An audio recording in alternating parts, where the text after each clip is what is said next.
The base is dropped on, I guess, the den of sickness. Is that what we're going to go with at this point? Good grief. I hate this time of year.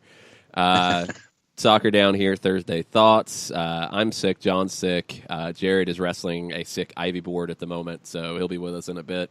Everybody's sick. It's loads of fun right now, but we'll try to carry on as best as we can.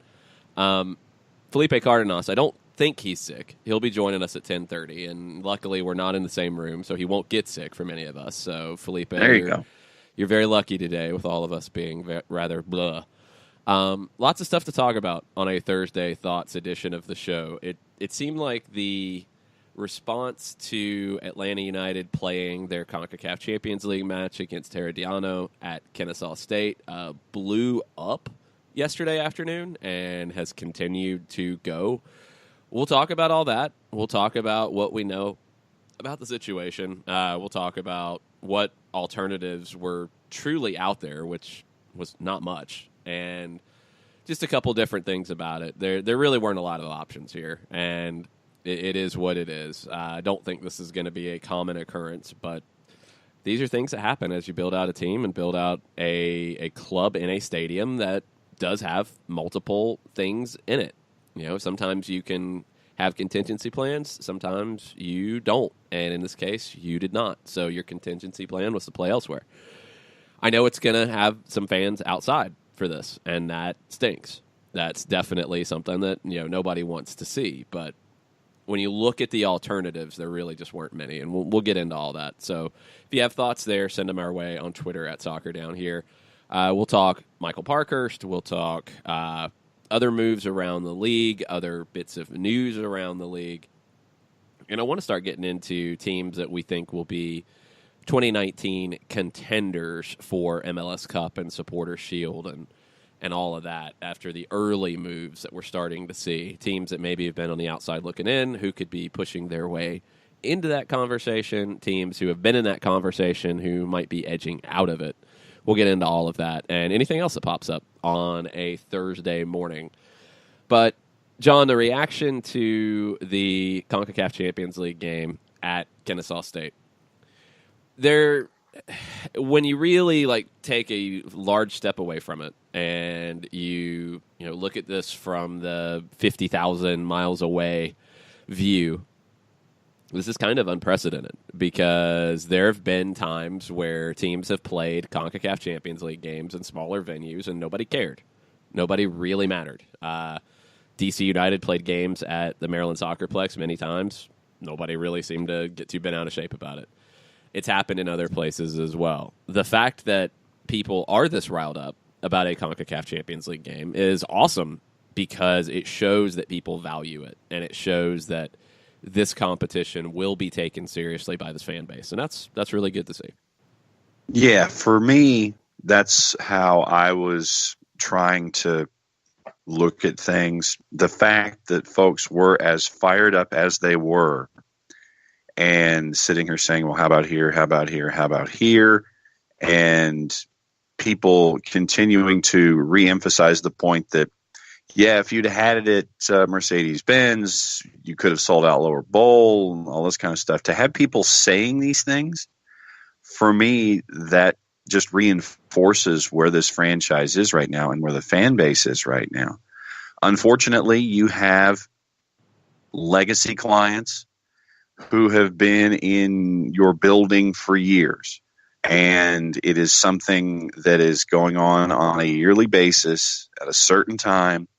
And as it just so happened with this particular legacy client, the dates with dumping a whole bunch of dirt on the field at Mercedes-Benz and having rather large automobiles that make a whole lot of noise and get you sick off of contact highs for gasoline.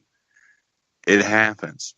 And, these schedules by these entities are set up, a year in advance.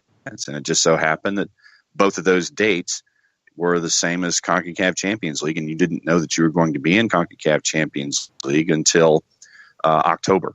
So these take precedent, but the fact that everyone's fired up, I love to see the fact that everybody's fired up. And all I can suggest is that on the 28th of February, that everyone who's there and everyone who wants to be there, turn it into a massive party and show out and make sure that everyone in not just the Southeast, but in the American soccer community understands what moments like this mean to you as a fan for Atlanta United. Things like this happen, and, just take it and go forward, but sit there and don't retract anything when it comes to being a fan of the franchise at all. Just sit there and go, okay, this is a one-off, and roll from there and just show your support and continue to do so however you want, especially on those 2 days. No, if people are going to say I'm not going to be a fan of the team anymore because of a CONCACAF Champions League game getting moved to another venue, come on. You're not really much of a fan if that's the case, because these things are not that easy, and that's maybe been the frustrating part for me. Is I think it's easy to yell and scream and throw things out there, but you have to think through them. Bobby Dodd, for example, is one that a lot of people have talked about. Go back and look at the article from the AJC on November 1st, 2016, where Doug Robertson was able to get a lot of the details to the contract that Atlanta United and Georgia Tech signed. Now, this would be different because it's a one-off, which would also mean it'd probably be a lot less likely that Georgia Tech would be willing to entertain it. You would have to pay rent to the stadium, and the deal in 2017 was $45,000 per match, which is not crazy. You were going to have to make changes to the field once the final soccer game was played, and that was at $350,000. And Tech would have probably wanted something along those lines because spring practice is right around the corner after this game. I don't know if you would have had to do locker rooms again, maybe. And that was $275,000 for locker room accommodations.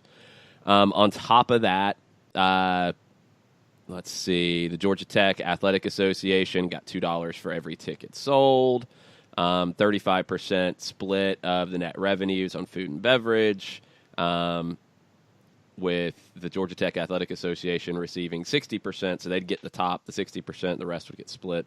Kind of awkward numbers there. I don't know. I thought Georgia Tech was a engineering school. 35 and 60 are kind of funky, but okay, whatever. Georgia Tech would receive $5,000 for each home game in which Atlanta United sold merchandise.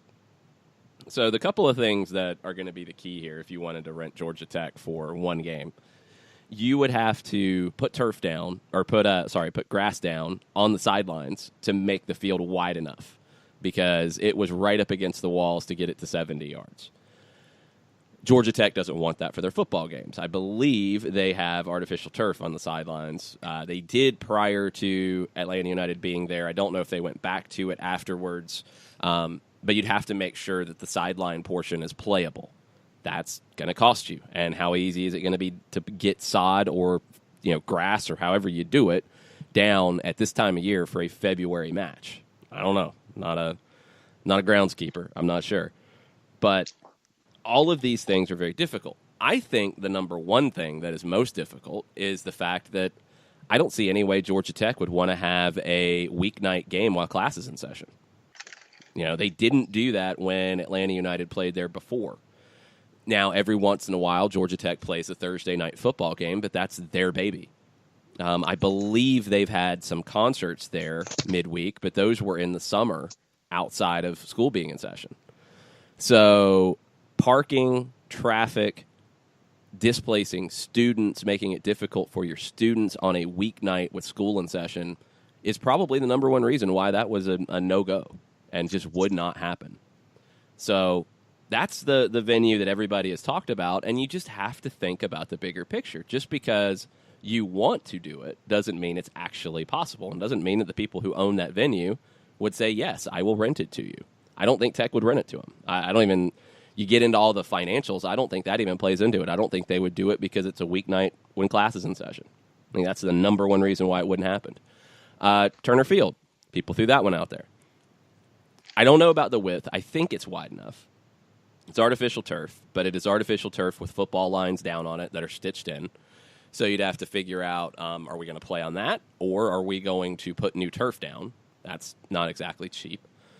And the bigger reason is Atlanta Legends, the new AAFL team, plays that weekend at Turner Field. So I don't know what you're going to be able to do to move things around and then have them play, I guess, on the Saturday or the Sunday, a couple days after you play. So that's not a viable option. And it'd be a very expensive one if you were able to figure out something with it.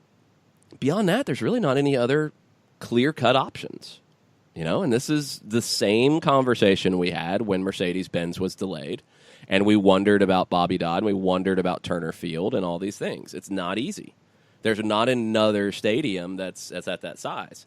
People have thrown out Sanford Stadium at UGA, and, it's the same stuff probably to an even higher elevated no, in that you're not going to do it on a Thursday night with school in session. You'd have to remove the hedges to make the field wide enough and then put the hedges back. That's not exactly easy to do. And you're also doing it, an hour and a half away from where you play. It's just not exactly easy to pull off. I've seen other suggestions of, Grady High School, of DeKalb Memorial, and, these fields are 60 yards wide. And they have a track around them, so there's just really nothing you can do. And you're sitting on concrete slabs. That's not really the experience you're looking for here. So all of that combined with Monster Jam, Supercross, who are longtime tenants of the Georgia Dome and now Mercedes-Benz Stadium, who book their dates way in advance. And I know people threw around an article about an Atlanta Falcons playoff game pushing, I think, Monster Jam back one time. That was a contingency because you knew when your playoff dates were. CONCACAF is not exactly clear in putting out potential dates, let alone knowing you're going to qualify for that. That's a big contingency at this stage when, honestly, these dates could have been booked before Atlanta United started the 2018 season. And there's nowhere to push it back to. That's the other thing is, okay, if you try to push Monster Jam or Supercross back, then you're pushing it into March. This is a touring thing. It's not like it's just in Atlanta and then it disappears forever. It'll be in another city and in another city. Supercross is a circuit. So you're trying to push it back into March where you have MLS games scheduled, and that schedule should start to come out today. I think the home openers will be announced today. So there's nowhere to push it back to. There's really nowhere to push it up to because there's this thing called the Super Bowl that's kind of a big deal. There's just not a lot of options here. These things do happen sometimes, and they're making the best of what they can do here. It works out that you sign the deal with Atlanta United too. I'm sure this was part of the thinking, was getting the deal done with Atlanta United 2, with Open Cup games, potentially any other conflicts that might come up with CONCACAF. This is difficult to add in for your first time. I don't expect it would happen again. I think you've learned from it. I think you've realized, hey, this is actually a thing that people are going to be at and people are hungry for. So from now on, we will figure out how to schedule and make these contingency plans happen. But you didn't have any other options here. I don't know what else to tell you. There's just no other options in what you could do here. And, to your point, it's just, okay, I've seen people sit there and say, okay, what about here? What about here? What about here? But then just there's no you process it. And that's what I'm saying. Let's see, where was it? Katie Weaver comes in this morning. She says, I'm okay with Prince playing the Fox, even though we could have sold out Phillips in a minute. I'm okay with Stripes at the bank, though the loads of dirt, potholes, and smell of exhaust on the MBS field may have been a more CONCACAF-y environment. # Thursday thought. That's a good point, Katie. It happens. It's not ideal. I think if you were able to have the conversation, people would rather have this at the Benz and rather have more people there. And, it's money. But it's also money on trying to find somewhere else to play, and I don't think Georgia Tech would have taken any amount of money to do it. I don't think Georgia would have taken any amount of money to do it, and you didn't have any other options. There's nowhere else you can do it. I've seen SunTrust floated, but I don't think you could get a soccer field regulation size at SunTrust. just looking from the football game they did, I don't think it's possible to even get a field wide enough in there. And there's no guarantee that the Braves would say, yeah, sure, go ahead. So, I don't know. There's no other venue. No, I mean, when you're mentioning SunTrust, the only thing that popped into my head was the one time that they had, what was it, the Northwestern football game at Wrigley Field, and then halfway through they had to turn things around because they were concerned that players were going to run into the wall with the ivy, so they just had offense heading down one direction. Well, yeah, I mean, that's bad, but they had Kennesaw State play at SunTrust this year, and we saw it, and I don't think you could get a regulation soccer field in there. Just judging from the football field, like there's just no more room. So it is what it is. It stinks in terms of, yeah, you'd rather have a ton of people there. You'd rather have an intimidating atmosphere and all that, but hey, you got to make the best of what you have to deal with, and I don't think there's another way that they could have done this.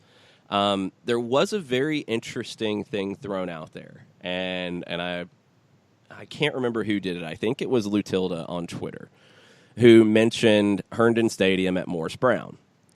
Now, in a perfect world, yes, it was Poppy Lutilda and Chandler Creel shared it. So yes. Lutilda says, I want Atlanta United to buy Herndon Stadium. It's Morris Brown / abandoned. I don't know who actually has ownership of it at the moment. Restore it to its glory and use that for Atlanta United 2 games, and when we have major matches like this that we can't host at the Benz. I don't know what the cost would be to buy it because I don't know who owns it. I don't know if Morris Brown as a business entity still owns it. The city might. But I can tell you this, that what you would be doing would be essentially buying the land and tearing the whole thing down and then rebuilding it from scratch on the footprint. It's in that bad a shape. That would not be a cheap endeavor. You know, you're talking building a 15,000-seat stadium without any land acquisition costs. I mean, on the small side, $40, $50 million. That's a big ask. That's a really big ask. So I would have loved to have seen something like that as well. And I know back as things were coming around with the team and as that part of town was really starting to see a lot of changes in development, there were lots of different proposals floated out there about Herndon Stadium and who could do what with it and what could happen with it, as most of the property over at Morris Brown. There's been lots of these conversations, but none of it's going to come cheap at all. So, I mean, the stadium is basically, unusable at this point. It's a mess. I think all the copper wiring is torn out of it. It's in such bad shape. You would basically just have to tear it down and start over. So it sounds great, but if you got $50 million, that you can spend on it, that's cool. But that's a big expenditure. And in a perfect world, then yeah, Morris Brown would have kept things together, not went out of business, not went bankrupt, and not lost their accreditation, and kept that stadium up. I mean, that was built for the 96 Olympics. It hosted international matches. It hosted the Atlanta Beat. But in its current status, it needs to be torn down. It's in that bad a shape. So would have loved to have seen it. It's just not feasible at this point.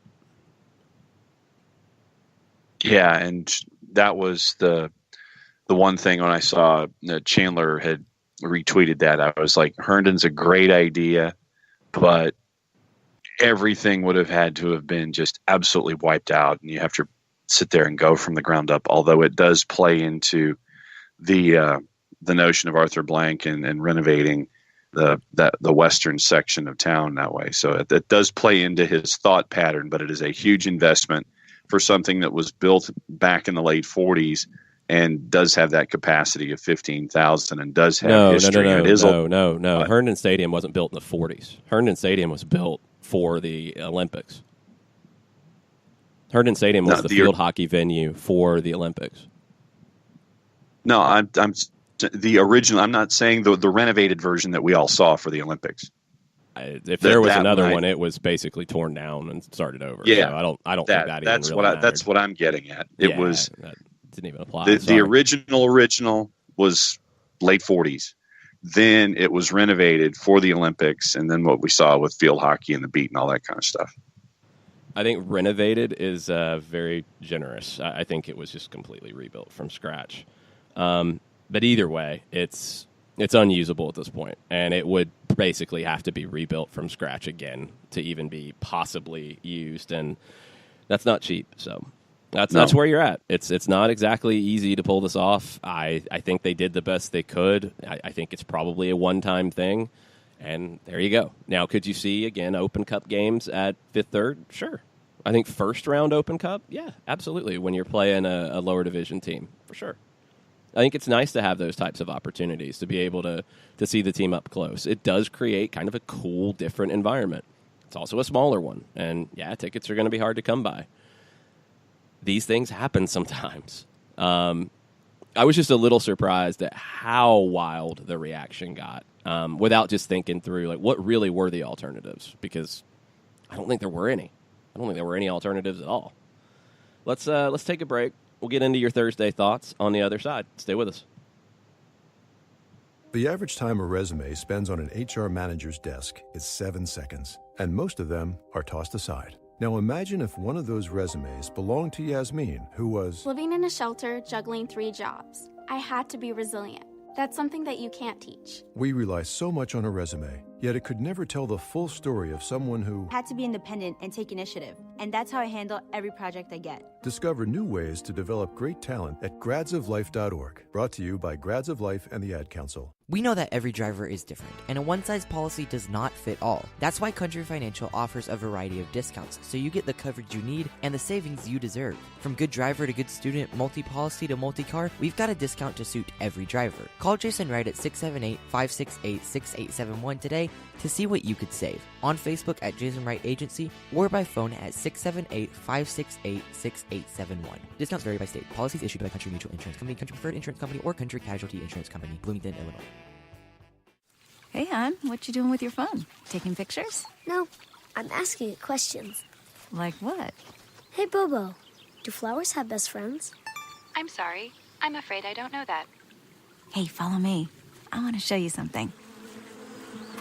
Look, flowers do have best friends. Whoa. Some answers can only be found in nature. Discover the unsearchable. Visit discovertheforest.org to find a trail near you. Brought to you by the United States Forest Service and the Ad Council. Soccer Down Here is sponsored by Apolinski & Associates, LLC, personal injury lawyers with over 30 years of experience. Call Steve Apolinski at 518-350-4231 or email him at steve@aa-legal.com if you need help with a wrongful death or serious injury matter. Steve Apolinski is rated one of the top 100 trial attorneys in Georgia, recognized as Legal Elite by Georgia Trend magazine for being one of the most effective lawyers in Georgia. Welcome back. Soccer Down here. December 20th, Thursday Thoughts edition of the show. The den of sickness that is enveloping all of us at this point, except for Jared, I think. I think he's feeling good. I feel fine. Thanks. Yeah, seriously. Not my fault. Yeah. I didn't infect y'all. Yeah. Anyway. I literally, no, this one wasn't my fault. How often can I claim this? This is true. All right, let's get into the Thursday thoughts from the peeps out there. ATL UTD fan number 1. I think this might have started earlier, but for real, some are acting like it's the end of the world. This too shall pass. It is what it is. It will be on TV. If you can't get a ticket, go enjoy it at a watch party.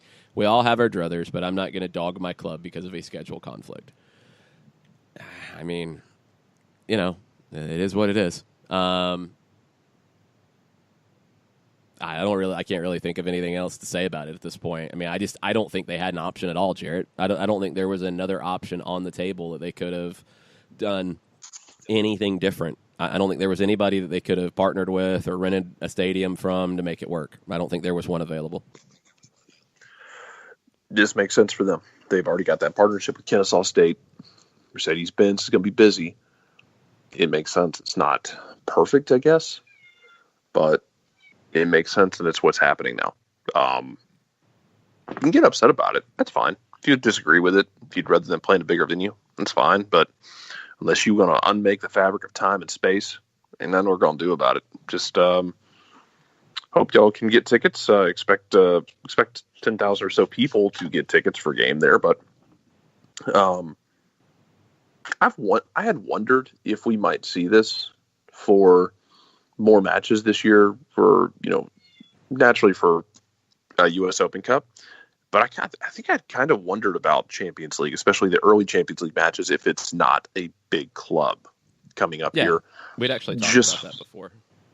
Yeah, just if for not even for make room for Monster Jam and Super Value tickets and for Supercross and all that jazz, but when you get some of these smaller clubs up here, if it would make more sense to play at a smaller venue. I get it. It's not ideal apparently for a lot of the fan bases we've learned in the last 48 hours, but it's happening now. So unless you're going to unmake the fabric of time and space, I mean, we just got to roll what we've got. Yeah, I mean, I think a lot of people just assume that Georgia Tech would be good with it, and I don't see any reason why they would. I mean, unless they're going to get paid in a ridiculous manner to use the stadium one time. I don't think they would do it at all because of a Thursday night game. That's the number one thing. I don't think there's a number that they would take for it. Because can you imagine with classes, with students, with Atlanta traffic, a Thursday night game at Bobby Dodd?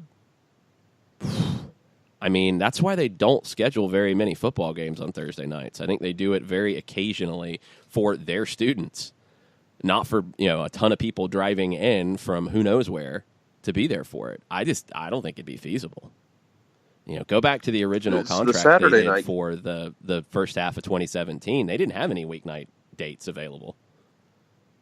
The Saturday night and Sunday night games at Bobby Dodd. I mean, y'all remember going to that? Like, the connector was basically a parking lot.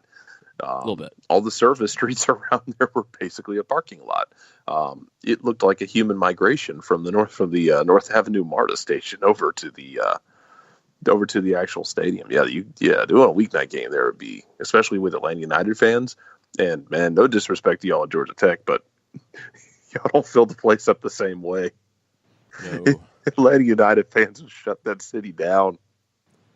Yeah. Again. Yeah, that would have been a mess. I don't think Tech would have done it at all. So, is what it is. Couple things we're going to get into today. So I want some of your Thursday thoughts on these. Who do you think is going to be a new contender in MLS in 2019 and why? And who do you think was a contender in 2018 that will not be a contender? And, I mean, you can take that however you want if you just want to look at who, playoff teams or legitimate title contenders. Would love to get your thoughts as we start looking ahead to 2019 because it is not far off. And you've already seen teams making some big moves. You've already seen some very interesting moves happen and some very interesting things said. I mean, you have Brian Biello and Mike Burns of the New England Revolution saying that they're going to spend going into 2019. They're going to sign one or two designated players and 2 or 3 TAM signings. They're looking to upgrade in a big way. I think Edgar Castillo is part of that. That's probably a TAM signing at least as a left back. Seattle's spending to keep guys around. They gave Jordan Morris a huge contract. They just gave Christian Roldan a 5-year deal reportedly valued at $4 million. These are 2 teams. Seattle has been a contender. New England has not, that are already looking ahead to 2019 and being aggressive in their own way. I mean, even Colorado, going out and get Diego Rubio, going out to get Keegan Rosenberry, who they acquired yesterday, right back from Philadelphia, for $300,000 in allocation money. I mean, that's a fair number to get a guy who I think is one of the better right backs in the league on his day. Even Colorado's trying to step it up. At least they're not looking to, the championship and League One and Australia and New Zealand for players this year. They're looking at guys in the league who have shown that they can play in this league. That's an upgrade. That's a move in the right direction. So, want to hear from you. Who are you looking at as contenders in 2019? Who will make a move into being a contender and who will fall out of being a contender? This is something we'll get into as we go. Next, we'll talk about Paul Tenorio and MLS roster rules and all of that. I think I might have ruined Paul's afternoon yesterday, and I would like to apologize to Paul Tenorio publicly for that, because I linked him for help on a roster question because he is the guru when it comes to it, and then things just got out of hand.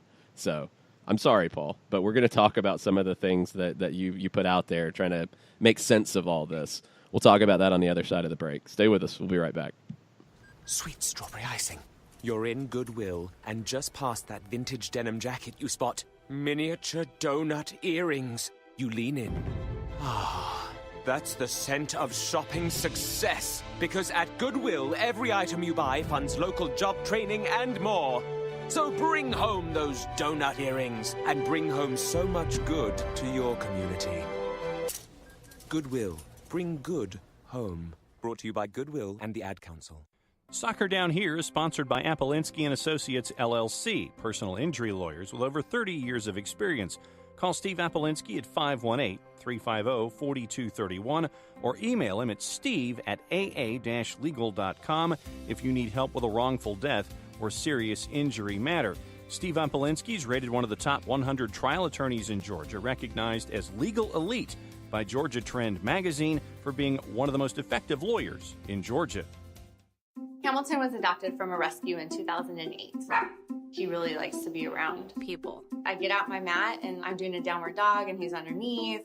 He's quite the pug about town. He gets invited to a lot of parties. He knows he's a pretty big deal. Look at this little face. How could you not love him? Hamilton the Pug, Instagram star and shelter pet.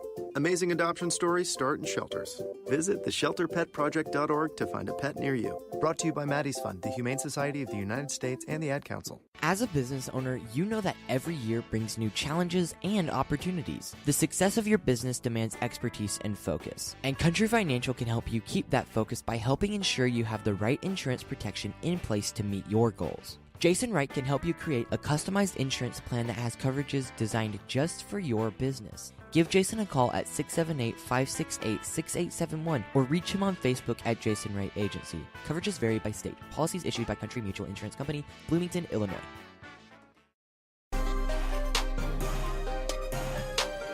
Welcome back.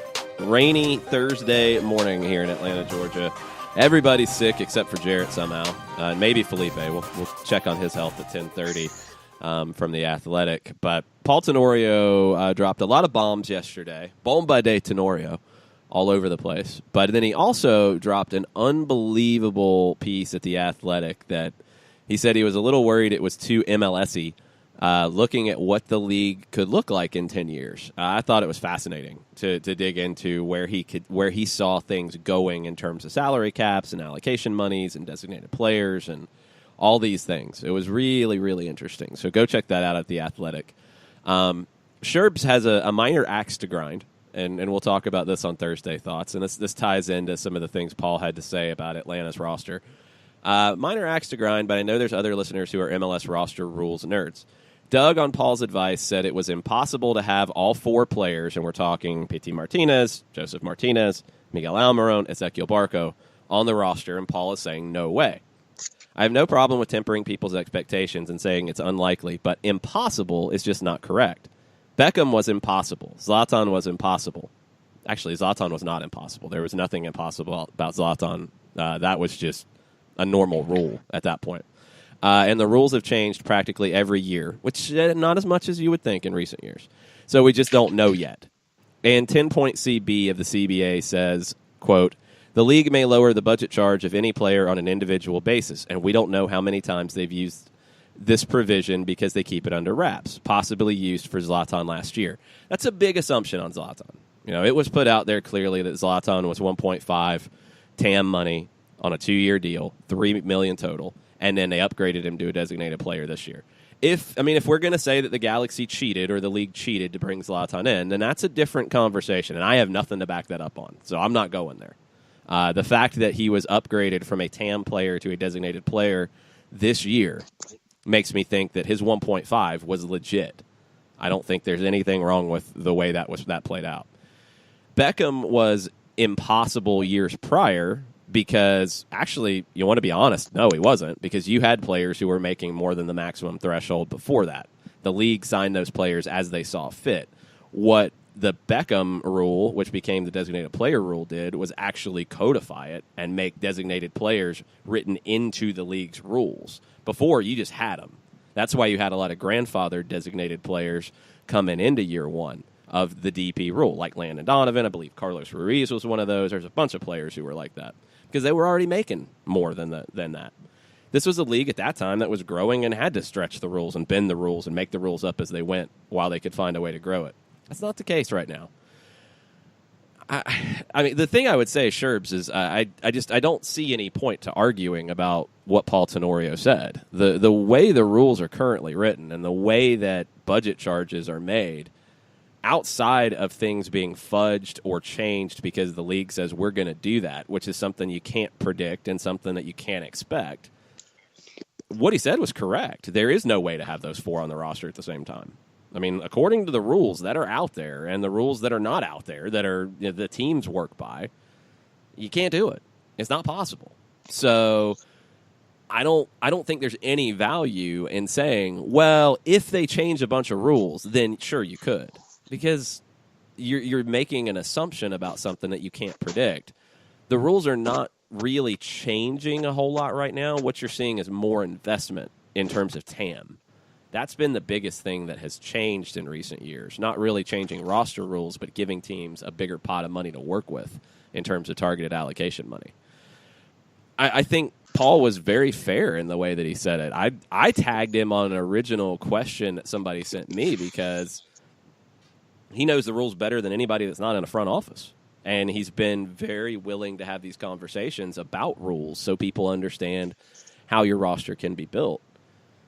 You know, I mean, there's just the way that the salary allocation and the transfer fee allocation plays out. It's over the whole contract. So you're not going to be able to do a situation like Barco if you pay $15 million up front and then he's only a $1.5 million hit after that and you can buy it down. It's not how it works. And the rules are pretty clear in that. So unless you saw a situation that the league said, we're going to add a fourth designated player this year, when honestly the conversation was we're going to take one away, which wasn't going to happen either. That wasn't ever going to get passed. That was a small committee with some smaller money owners who floated that. That wasn't going to happen. There's been no conversation about adding a fourth one this year. So I don't know. I don't have any problem with the way Paul spelled this out and broke it down. I think he's really good at breaking things down in a way that people understand. MLS should not be so complicated in this. And this is what he was getting at in his article at The Athletic. What he would like to see down the road in 10 years would be get rid of general allocation money, get rid of targeted allocation money, up the salary cap to $20 million total, and then you can still have designated players on top of that, and you can go up to 4. That's something he would like to see in 10 years after a couple more CBAs are done, after maybe 1 or 2 more TV rights deals are done. That's what he's proposing down the road. That would make it a lot easier to understand. Because all of the GAM and TAM and discovery players, and it makes it awkward for all of us as we're in this stage of the year trying to talk about what's going on in the league and trying to talk about the transfer window and silly season and what teams can do. Because there's always that question of, well, we think this is how it works, but we don't truly know. And I get that. I totally get it. But it creates this type of situation where people are like, oh, no, we can do it. Just go sign PT, and then if Miguel goes, he goes. If he doesn't, he doesn't. It's not going to happen. And it's MLS's rules that are so complicated that make these conversations happen and take you away from realistic conversation about what Atlanta United can do in the offseason. It's frustrating from a league perspective because they just have to make it easier to understand. Other leagues have very complicated things with rosters and caps and all that. But I don't think another one is quite this complicated. Maybe the NBA. They have some really funky, weird things about the way their cap works and the way like contracts work and mid-level exceptions, and I don't know. It's weird. The easier you can make it to understand, the less you have these types of scenarios. That's what I keep coming back to. Can we get a breaking news sounder? Oh, yes. Sure. Breaking news.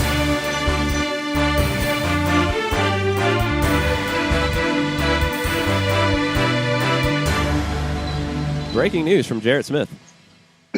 Well, actually, it's breaking news from Atlanta United 2. Jackson Conway has been signed to Atlanta United 2.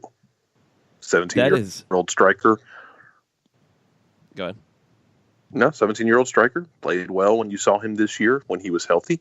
I think one of a number of fun young players in the fun attacking players in the academy that, when healthy, you feel like the sky's the limit. So Jackson Conway, Atlanta United 2. That is a not surprising move, and one that I like a lot, because he's a guy who he has attracted attention, but not. And before he played for Atlanta United too, he was a player in the youth national team pool who was attracting attention. He was a player who had attracted attention overseas from different things he had done prior to Atlanta United's academy. So this was a player who, you were getting to that point, you're going to have to make a decision. Did you want to sign him to a homegrown? Did he want to go to college? Did you want to sign him to an Atlanta United 2 deal? Or did you want to roll the dice? And they were very smart in locking him up to an Atlanta United 2 deal. That makes a ton of sense. And so he turned 17 days ago, and now he's under contract. That's a good move. It's a good move. I think we were already expecting to see a lot of Jackson Conway at Fifth Third Bank Stadium, and now we will see even more Jackson Conway as we go forward. Really impressed with, watching his progression, and I didn't see as much of him before Atlanta United's academy, but when he came into the academy, he was not physically done developing. And, he's a much bigger kid now than he was in 2016 when he was starting to get call-ups to the USU 15s. Now he's a big target forward, but he can play, and he's got a little bit of swagger to him, and he's got confidence, but he's got size. I really like the whole package of what Jackson Conway could turn into. It's a really good signing. Scott Donnelly said, "We're pleased to bring Jackson to the next step of his career. Being from our academy, we know him well and know that this is a great step for him and for the club. Tony and our academy coaches have done a great job preparing Jackson, and we are excited to see his progress as a professional." It's a good signing. It's a good move, and that's why you have this team in there. So you can keep young guys who maybe aren't quite ready for homegrown deals or first-team deals.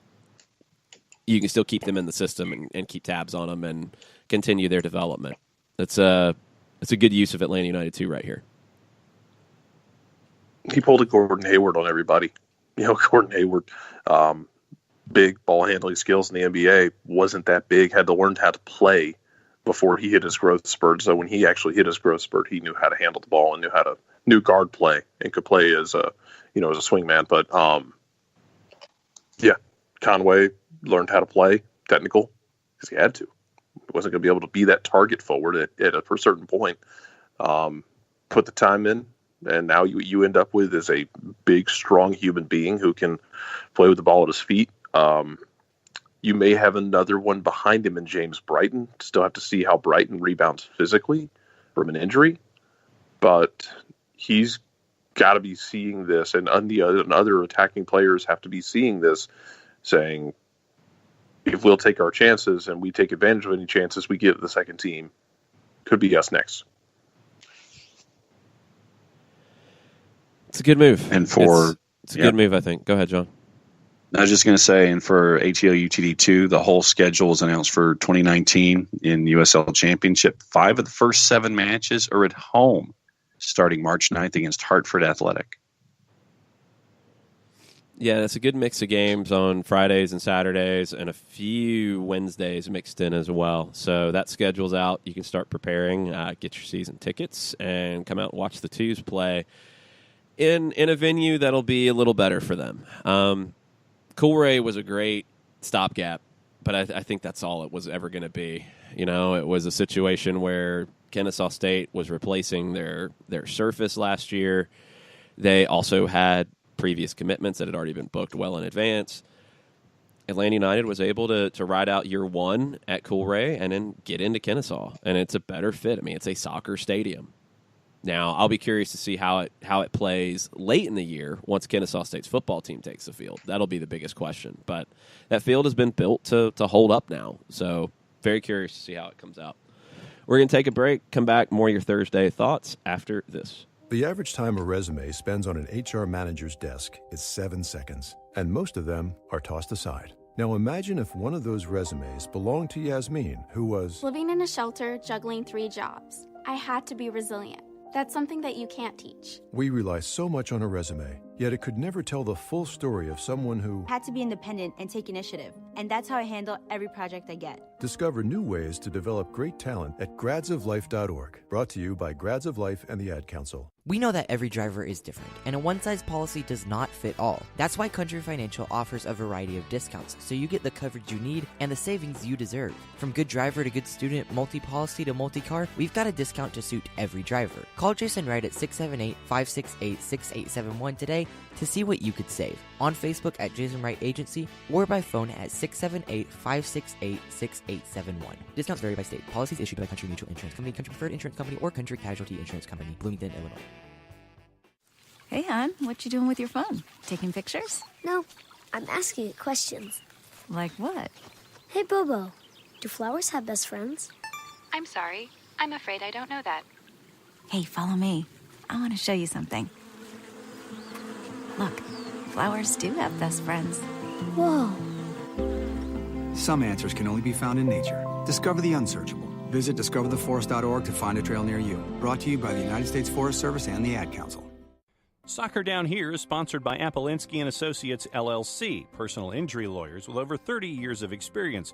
Call Steve Apolinski at 518-350-4231 or email him at steve@aa-legal.com if you need help with a wrongful death or serious injury matter. Steve Apolinski is rated one of the top 100 trial attorneys in Georgia, recognized as legal elite by Georgia Trend magazine for being one of the most effective lawyers in Georgia.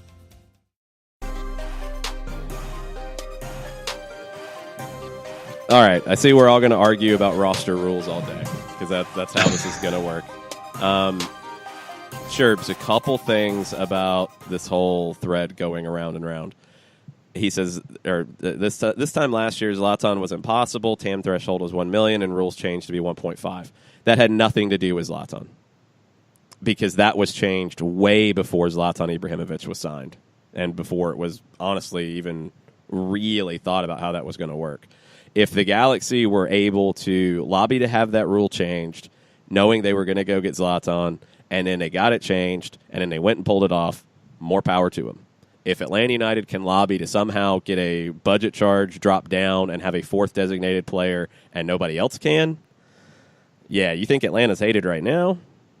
Look, it's not going to happen. It's just not. I don't see any way it does. I don't think the league is going to say, well, I know you want to sell Miguel Almiron, and that'd be good for everybody, so we'll just make him not a designated player for now because you're trying to sell him. And, yeah, you can go ahead and go get P.T. Martinez, too. There would be a riot in the league office. Riot. Nobody would go for that. When you've got owners who are trying to pull designated players down to 2, you're not going to allow 1 to have 4 because it would be good for the league overall. You still got to function according to the rules. So I know these are things that everybody wants to figure out, but I think we're trying way too hard here to figure this out. Look, from what River Plate's president said, that Atlanta United has made an offer for Pity Martinez. There's a $15 million release clause. I believe they have offered to pay that, and they have an option until December 31st to do so. Now, they might be able to extend that. They might be able to pay it afterwards. I don't know. But that is what D'Onofrio said to Fox Sports Argentina in this past week. That sounds like, to me, that is the hedge. That is Atlanta United saying, okay, we're trying to make a move for Miguel Almiron. If it doesn't happen for some reason, then we're not going to bring in Pity Martinez. If it does happen, then we're going to bring in Pity Martinez. It sounds like an either-or. I think trying to find a way to get both and circumvent the rules, because that's what it would be. Nobody in the league is going to allow that to happen. It's not. I mean, over the league's history, and I've been following the stuff from day one, whenever things got a little bit weird and a little bit strange about how different teams were getting benefits from things, everybody went nuts, and then things got codified. This would be the biggest stretch of the rules ever in league history if you allowed it to happen. It's not going to happen because it would be so far out of bounds that no other team is going to allow that to happen. The comments out of Merritt Paulson, he would come back to Twitter to talk about that one, for sure. He retired from Twitter. He would come back to Twitter to talk about that move if it happens. And every other owner, front office person who is on Twitter would blow up. And you would create so much drama from it. It's just not going to happen. I think the question is, does Atlanta United sell Miguel Almiron? If they do, they go get Pity Martinez. If they don't, or if an offer doesn't come along, or if Newcastle can't get their stuff together, or West Ham, or whoever, then Miguel will be here in 2019. I think it's one or the other. I don't see any way you're going to get all four. I don't think that's the case. And I think you have to go back to what D'Onofrio said. You know, the talk about Pity Martinez is an Atlanta United player is just not true. The president of River Plate said that Atlanta United has an option to buy his reserve clause, his release clause, through December 31st. They have not done that yet. So that is why they haven't done that yet, because they're trying to figure out how it's going to work.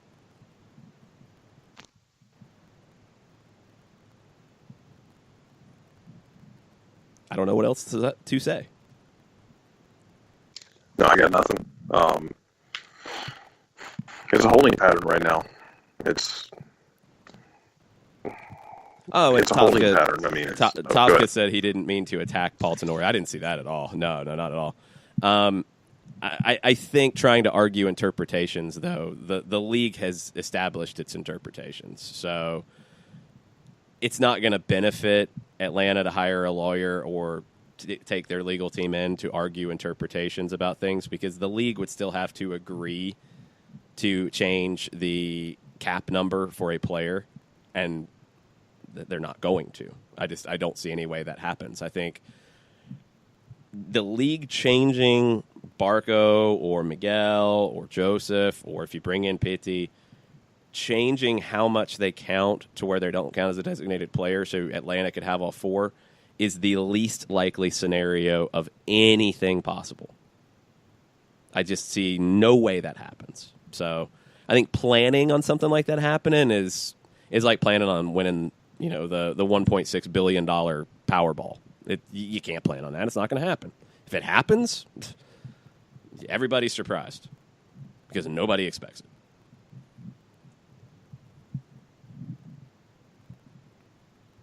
Joe Bost is in this morning, and he's run a couple of hashtags by us. He says, #Parky, #me. Let's just get things done so I can get my head right before the new year. Atlanta United, I'm overly anxious.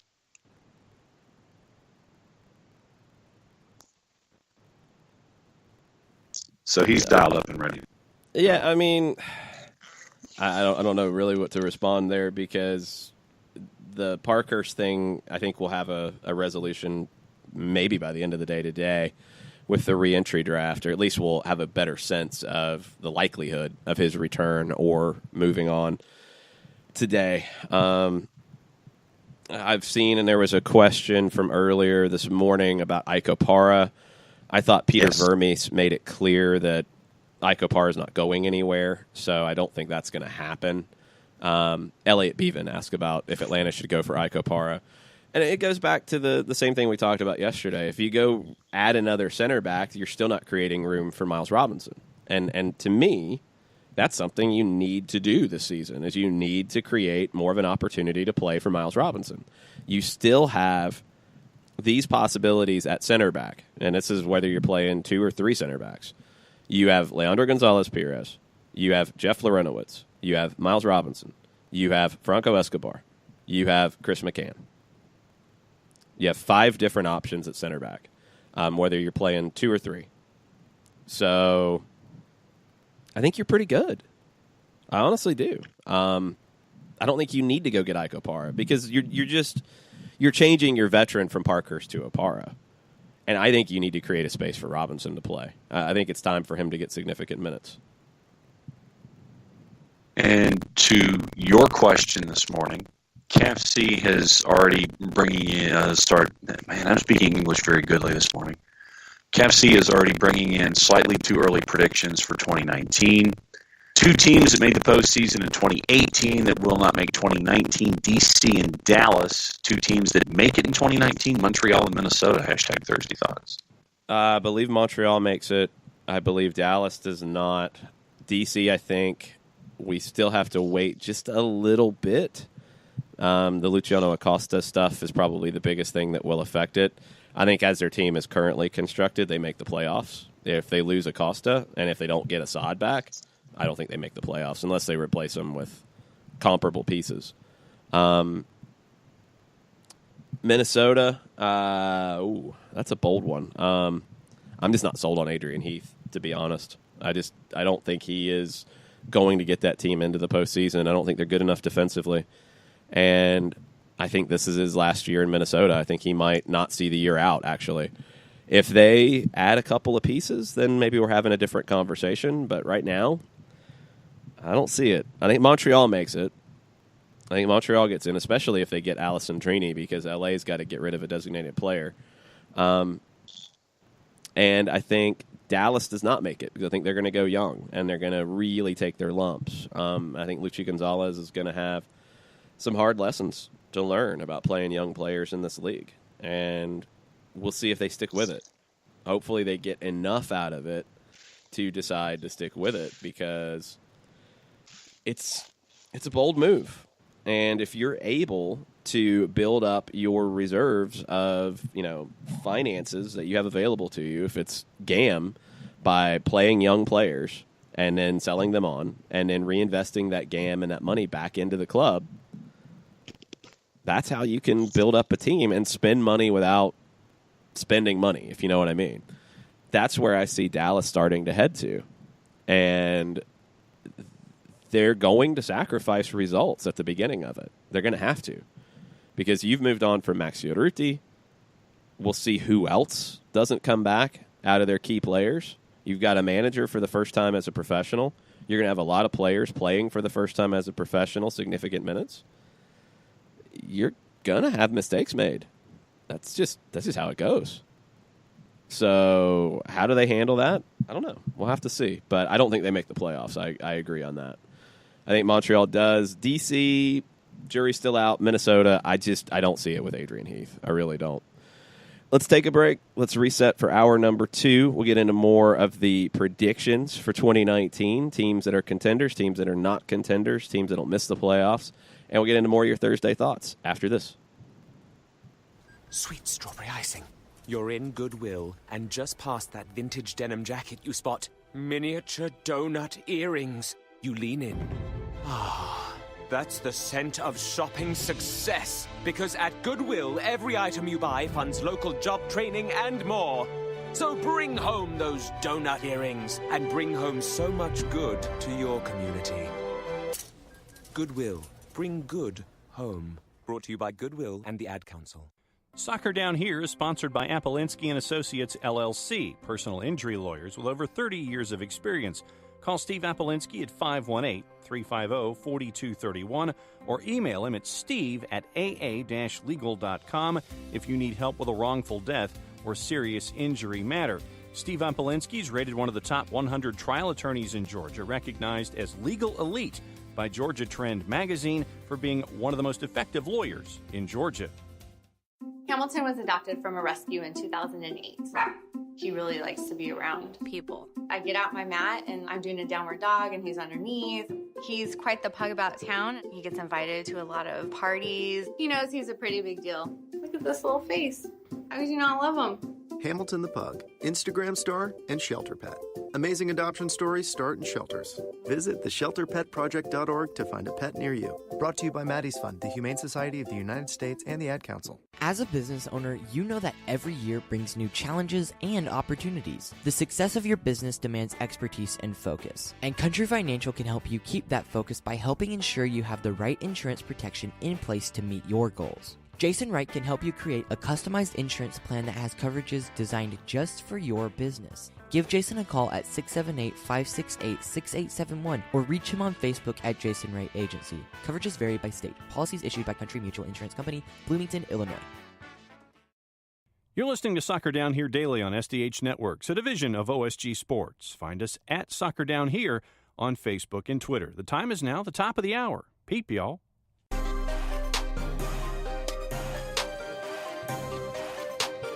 Welcome back, Soccer Down Here, December 20th edition. It's raining, it's nasty in Atlanta. I feel nasty and sick. John feels nasty and sick. Jared's fine somehow. I don't know. It's in young jeans. Something like that. I don't know. I crossed the threshold to 30 the other day, and nothing really changed. I thought there was supposed to be like an earth-shattering kaboom or something. I don't know. Nah. No, it's all the same. Yeah. Conti gave me a pep talk the other day. He's like, man, 30's been my favorite decade. I'm like, I don't need a pep talk, but I'll take it. I feel better about life in general. Thanks. Yeah. And here's a question for you, Jarrett, from Elliot Beaven. Is there potential for the San Jose Earthquakes? Is there what? Any hope? Potential. Oh, yeah, absolutely. Because they're just as schizophrenic as life can make them.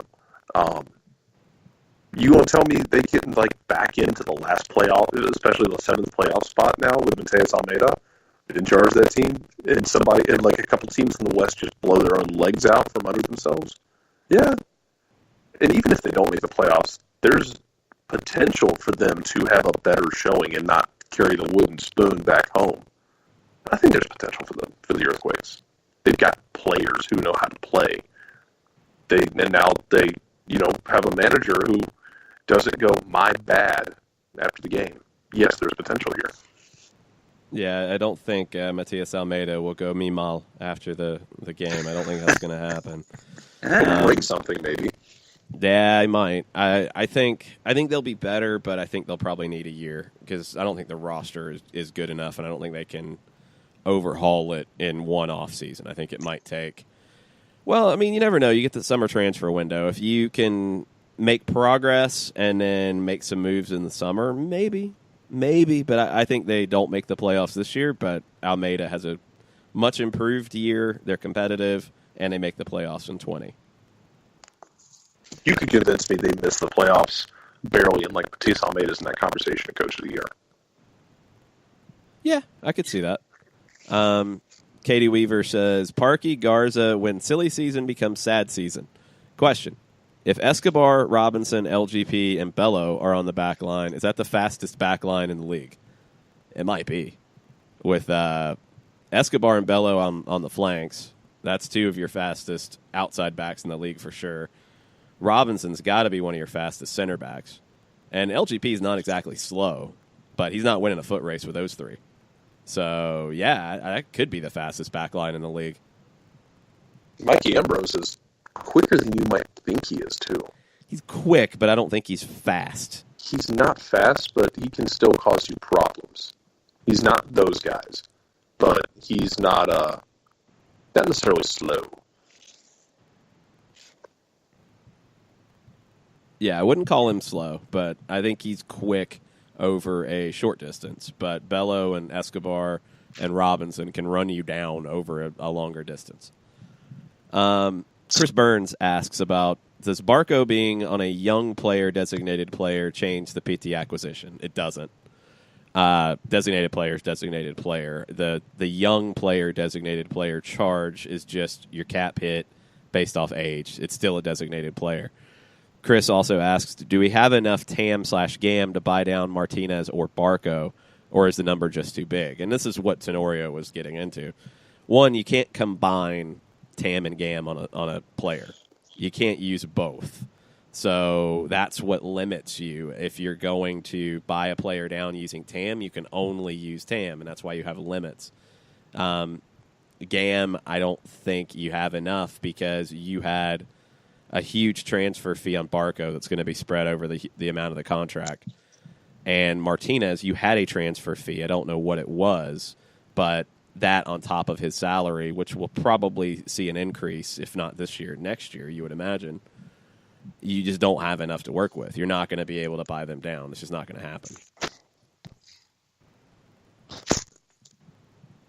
Tafka TLC says, every time I read the Austin's responsibilities for PSV, I shake my head because it basically sounds like a loan shark deal. Will Precourt have working kneecaps by 2022? I'll start the betting now. Not sure. It's everything is approved now, and there's more from Chris Bills at the Austin Statesman.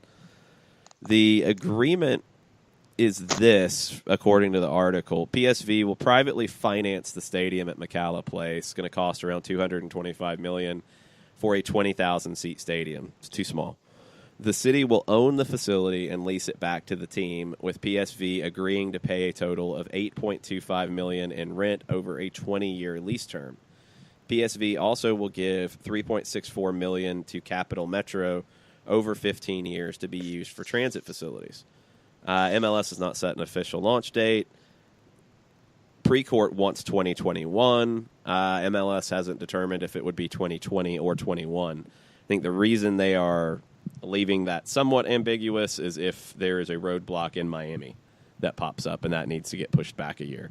But I don't think Austin launching in 2020 would be a good idea, because you're not going to have a place to play. And you're going to have to spend stupid money to get University of Texas to listen to you. So I don't see any value coming out of that. I think Miami would be in a better situation to have to do that sort of thing. I think Nashville will be okay by that point, and you're good to go. So I think it's Nashville, Miami in 20, and Austin in 21, and we'll see what they do about 28, the 28th team. Jason Wright of the Jason Wright Agency, and we tip our collective hat to Jason for being one of our sponsors this year. Thinking about rumors that Atlanta United will play at DCU opening day 2019. If they do, it will end the recent trend of an MLS Cup rematch opening the season. Maybe they travel to California for preseason training versus a Liga MX, then open in Portland, or team building on the West Coast, ? I don't see them opening in Portland, just because I don't think Stephen Goff puts that out there if he doesn't have something serious to go on. Also, Portland's under construction for the beginning of the season. Oh, yeah, that's true. That can't happen. Portland isn't playing a home game until probably June. Unless y'all want to play, like, on the river. Literally. Yeah, that ain't happening. No, not going to do that.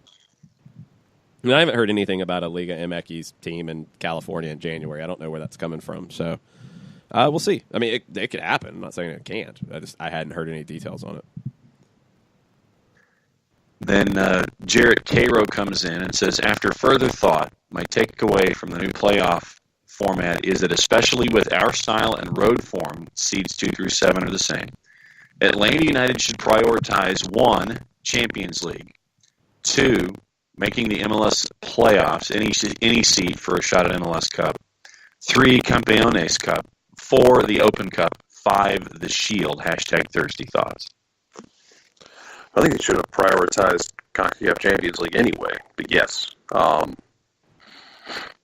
hope they do that, and I hope they prioritize Open Cup this year. I hope they, I mean, you put priority on it last year, probably not as much as some people wanted you to, when you lost at home to Chicago in a weird game.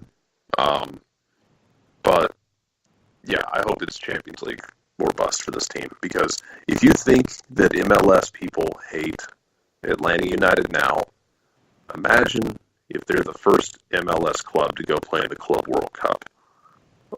Oh man, y'all have not seen anything yet. It will be amazing. Yeah, the hatred around the league will be quite entertaining if that happens. We got a little bit of breaking news.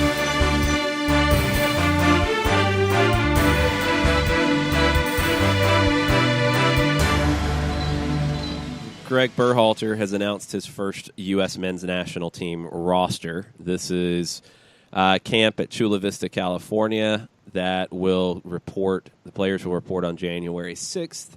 One additional player will be added prior to the start of camp. And 2 matches in this camp, Panama, January 27th in Glendale, Arizona, and Costa Rica in San Jose, California on February 2nd. I don't think we have to go through player by player, but the ones that jump out to me as I run through it, no Brad Gazan, which I'm fine with. This is an opportunity for Gazan to be with Atlanta under a new manager and maybe, some different players and maybe a new backline to work with. So good that Brad's not going to this. Your goalkeepers, Alex Bono, Sean Johnson, Zach Steffen, no shocks there. Tyler Miller from LAFC gets his first, looking for his first cap. Defenders, Greg Garza gets the call up. Good to see that. Justin Glad, Nick Lima, both looking for their first cap. Daniel Lovitz, Mark McKenzie, Keegan Rosenberry, Austin Trusty, all looking for their first cap. Your veterans on the back line are Garza, Walker Zimmerman, who has 4 caps, Reggie Cannon, who has 2 caps, Austin Long, who has 2 caps. Aaron Long. Sorry, Austin Long is with Terminus Legion. I don't think he got the call up. Aaron Long with the Red call Bulls. Austin. Let's see what happens. I mean, I don't think Austin's got that kind of game. No offense, Austin. But Aaron Long he's got 2 caps. Midfielders, your new faces, Corey Baird from Real Salt Lake, Russell Knaus from DC United. Thank you very much. Jordy Mihailovic from Chicago, like that one too. And your veterans, Christian Roldan, who has 5 caps, Will Trapp, who has 11, Sebastian Leggett, who has 5, Michael Bradley gets the call up. Go ahead and start yelling and throwing things. Have fun. Kellen Acosta, 23 caps. He gets the call up. Marky Delgado, Paul Areola also making the trip. Your forwards, Jossie Zardes, 40 caps. Your other 2 forwards have not appeared for the national team yet, Christian Ramirez and Jeremy Abobasi. Superman. Yep, entirely a MLS roster here from Greg Berhalter in his first time. So, I mean, it's a January camp. You're playing Panama and Costa Rica. Berhalter's easing in here. I'll be curious to see what combinations he comes up with here. Knaus getting the call up is probably the one I'm happiest about. I mean, I'm a little surprised Bradley gets the call up for this one, but if you want some veteran, experience, which you really don't have much of in this camp, sure, I get it. Beyond that, not a huge shock, not anything I'm going to be yelling about or screaming about. There's plenty of people that'll do that for you. Oh, yeah, I'm sure the Michael Bradley stuff is already getting all riled up at this point. So, yeah, have fun with that. Let's see here. Nothing new here, but Sherbs throws MLS transfer buzz at us, and I think they kind of just grab different things from different sites. We'd already talked about Newcastle yet to launch an official bid for Miguel Almiron. I mean, that could honestly be because the transfer window hasn't opened yet. Have held extensive discussions with Atlanta, which remain ongoing.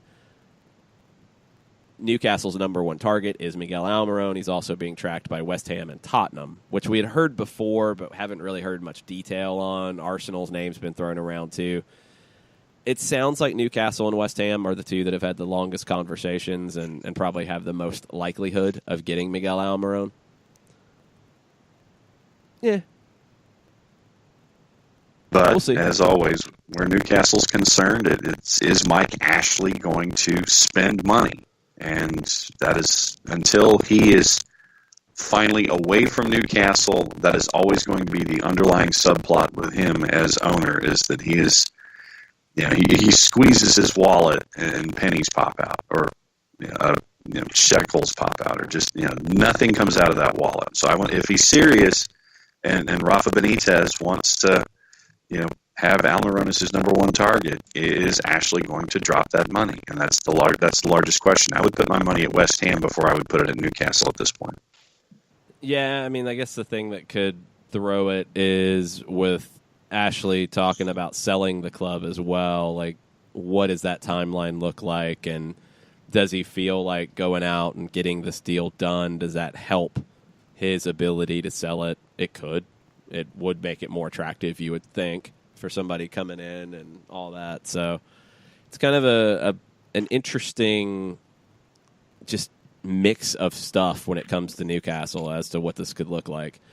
West Ham, we just haven't heard as much. Arsenal, Tottenham, we haven't heard much at all. So stay tuned. I mean, this could still go a lot of different directions. It really could. So we'll see. We're going to take a break, come back, more Thursday thoughts after this. The average time a resume spends on an HR manager's desk is 7 seconds, and most of them are tossed aside. Now imagine if one of those resumes belonged to Yasmin, who was living in a shelter, juggling 3 jobs. I had to be resilient. That's something that you can't teach. We rely so much on a resume, yet it could never tell the full story of someone who had to be independent and take initiative. And that's how I handle every project I get. Discover new ways to develop great talent at gradsoflife.org. Brought to you by Grads of Life and the Ad Council. We know that every driver is different, and a one-size policy does not fit all. That's why Country Financial offers a variety of discounts, so you get the coverage you need and the savings you deserve. From good driver to good student, multi-policy to multi-car, we've got a discount to suit every driver. Call Jason Wright at 678-568-6871 today to see what you could save. On Facebook at Jason Wright Agency, or by phone at 678-568-6871. Discounts vary by state. Policies issued by Country Mutual Insurance Company, Country Preferred Insurance Company, or Country Casualty Insurance Company, Bloomington, Illinois. Hey, hon, what you doing with your phone? Taking pictures? No, I'm asking it questions. Like what? Hey, Bobo, do flowers have best friends? I'm sorry. I'm afraid I don't know that. Hey, follow me. I want to show you something. Look, flowers do have best friends. Whoa. Some answers can only be found in nature. Discover the unsearchable. Visit discovertheforest.org to find a trail near you. Brought to you by the United States Forest Service and the Ad Council. Soccer Down Here is sponsored by Appolinsky & Associates, LLC, personal injury lawyers with over 30 years of experience. Call Steve Appolinsky at 518-350-4231 or email him at steve@aa-legal.com if you need help with a wrongful death or serious injury matter. Steve Appolinsky is rated one of the top 100 trial attorneys in Georgia, recognized as legal elite by Georgia Trend magazine for being one of the most effective lawyers in Georgia.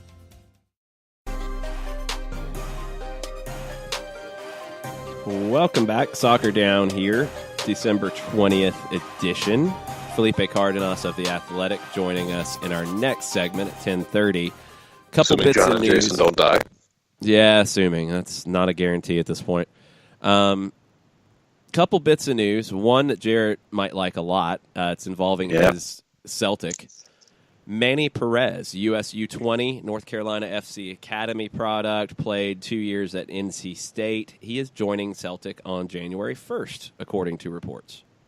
They just need bodies at this point.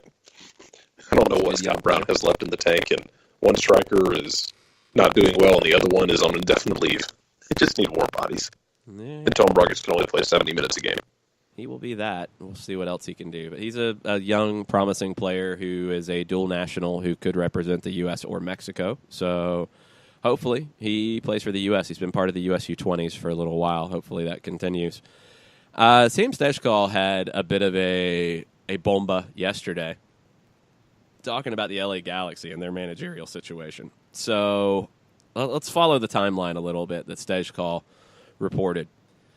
The Galaxy offered Dominic Kinnear a 1-year deal. He said no. He wanted a multi-year deal. So they moved on. Then they offered Caleb Porter a 3-year deal. He said no. He's going to sign a 5-year deal with Columbus. It probably will be announced when everything gets finalized with the ownership situation. And the news in Austin does help everything progress further and faster, and everything's moving along for all of that to work itself out. But according to Stejskal, Porter is going to Columbus on a 5-year deal. He turned down a 3-year deal in L.A. Kinnear turned down a 1-year deal. What are the Galaxy going to do? Do you go back to Kinnear and say, okay, well, now we'll give you a 3-year deal or a 2-year deal or whatever? And does he say, shut off? I don't know. Or do you go really throw everything possible at Guillermo Barros Schelotto, who has been mentioned with the Galaxy before? If you do, what does that do for Atlanta?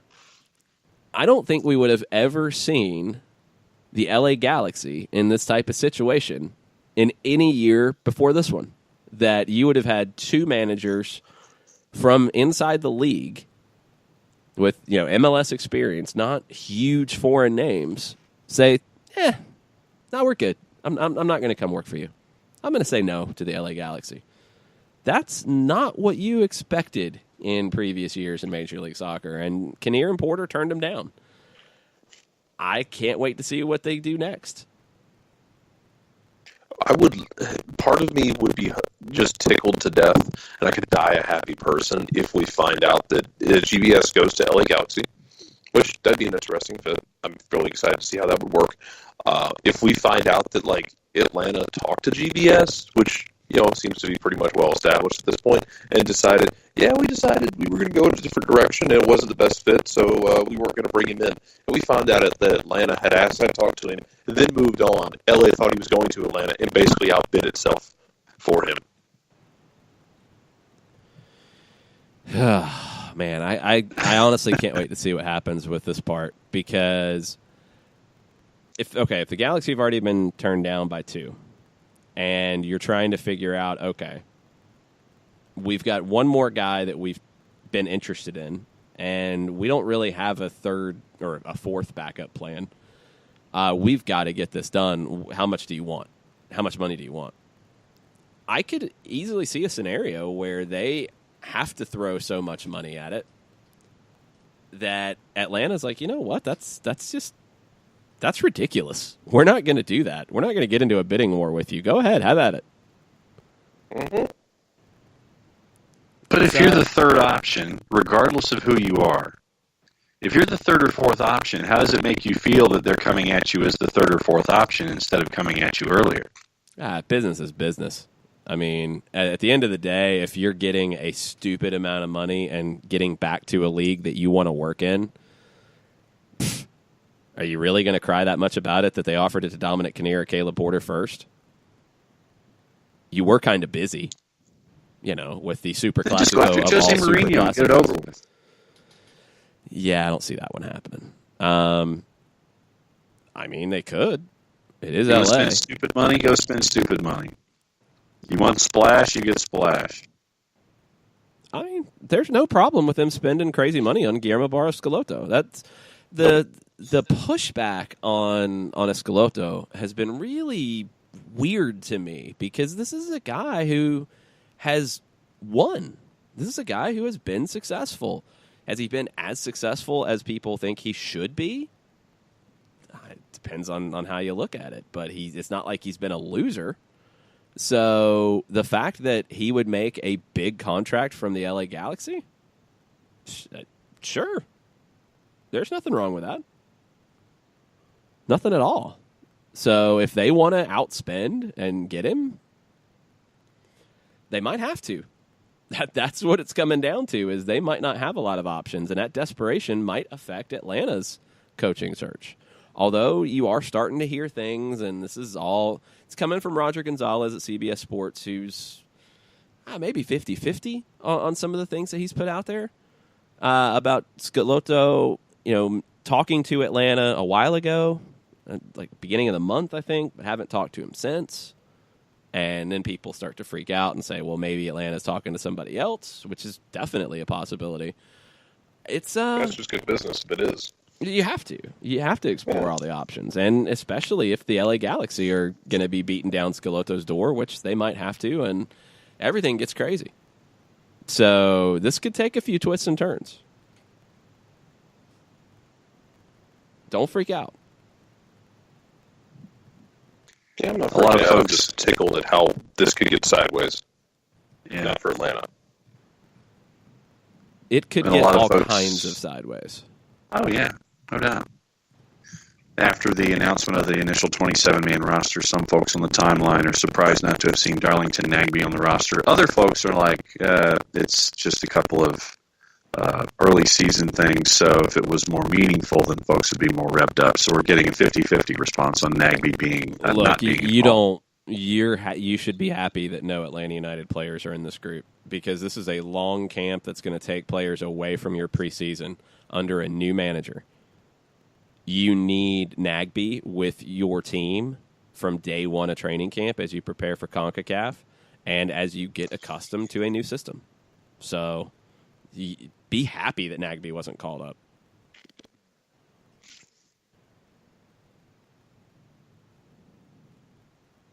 And then Tafka says, can we nickname Nagbe the Shepherd? It just hit him. He likes it. Have at it. See if you can get it to stick. That could work. Hey. I mean, I get it.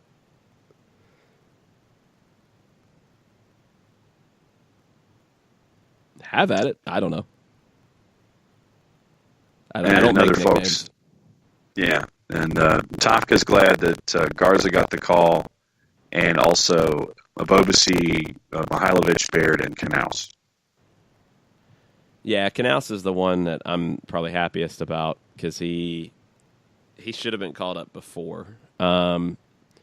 Stephen Goff says MLS will announce every team's home opener around midday today. The ones that he has reported are Atlanta at DC on March 3rd and Chicago at the LA Galaxy on March 2nd. That's via Kevin Baxter with the LA Times, and Kevin also chimes in Sporting Kansas City at LAFC on March 3rd.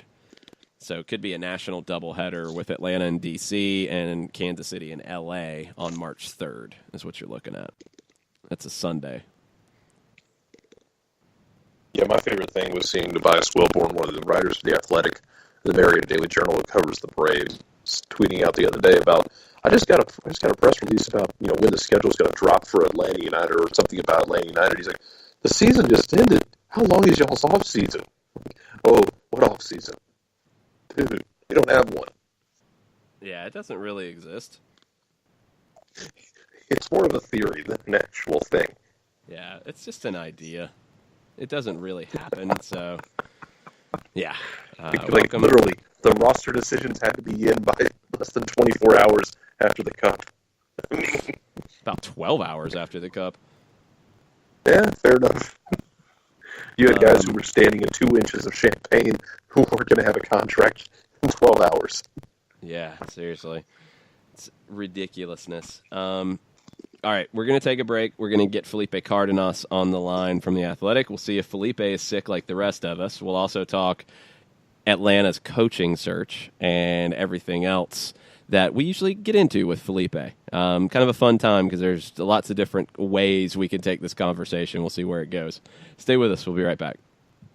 Sweet strawberry icing. You're in Goodwill, and just past that vintage denim jacket you spot miniature donut earrings. You lean in. Ah, that's the scent of shopping success. Because at Goodwill, every item you buy funds local job training and more. So bring home those donut earrings and bring home so much good to your community. Goodwill. Bring good home. Brought to you by Goodwill and the Ad Council. Soccer Down Here is sponsored by Apolinski & Associates, LLC, personal injury lawyers with over 30 years of experience. Call Steve Apolinski at 518-350-4231 or email him at steve@aa-legal.com if you need help with a wrongful death or serious injury matter. Steve Apolinski is rated one of the top 100 trial attorneys in Georgia, recognized as legal elite by Georgia Trend magazine for being one of the most effective lawyers in Georgia. Hamilton was adopted from a rescue in 2008. He really likes to be around people. I get out my mat and I'm doing a downward dog and he's underneath. He's quite the pug about town. He gets invited to a lot of parties. He knows he's a pretty big deal. Look at this little face. How could you not love him? Hamilton the Pug, Instagram star and shelter pet. Amazing adoption stories start in shelters. Visit theshelterpetproject.org to find a pet near you. Brought to you by Maddie's Fund, the Humane Society of the United States, and the Ad Council. As a business owner, you know that every year brings new challenges and opportunities. The success of your business demands expertise and focus. And Country Financial can help you keep that focus by helping ensure you have the right insurance protection in place to meet your goals. Jason Wright can help you create a customized insurance plan that has coverages designed just for your business. Give Jason a call at 678-568-6871 or reach him on Facebook at Jason Wright Agency. Coverages vary by state. Policies issued by Country Mutual Insurance Company, Bloomington, Illinois.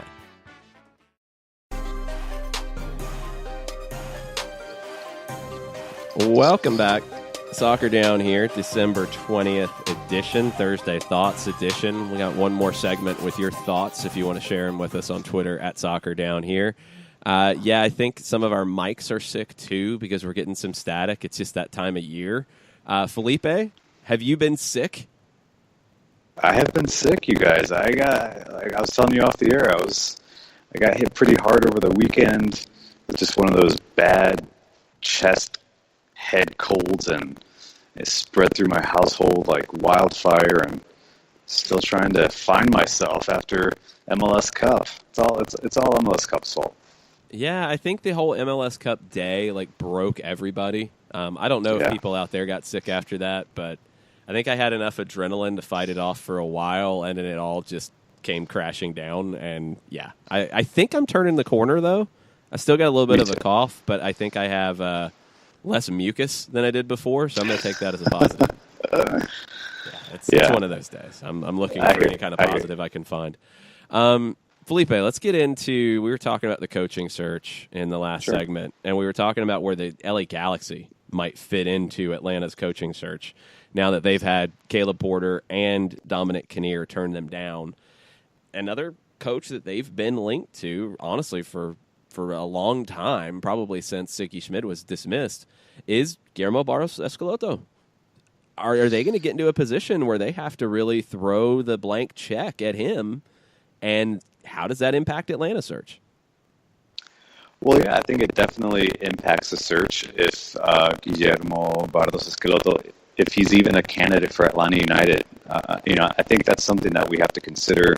While it seems like he just could slide right in and he's the obvious choice, and the history behind the two teams having spoken to each other, even before Tata was hired. You take all that away and just consider that maybe Darren Eales and Carlos Bocanegra, just in general the front office have another favorite. So if that's the case, and we know that Barros Escaloto is not going back to Boca Juniors. He probably has offers to coach abroad.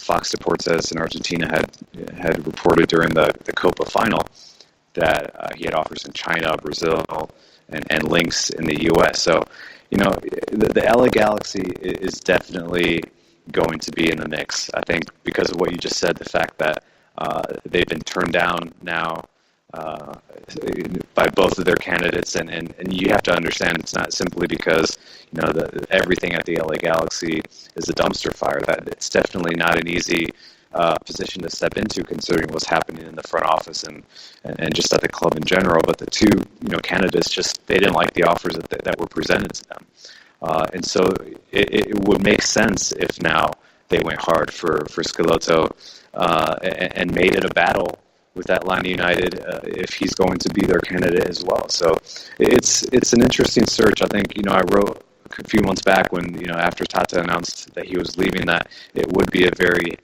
heavily scrutinized coaching search for Atlanta United to replace Tata Martino, and it's definitely shaping up to be one. And then you're looking at other names thrown into this. Heinze, Melito, Sampaoli was there, but he's headed to Santos. Who else is still in that radar or in that system of thought with Guillermo Escaloto?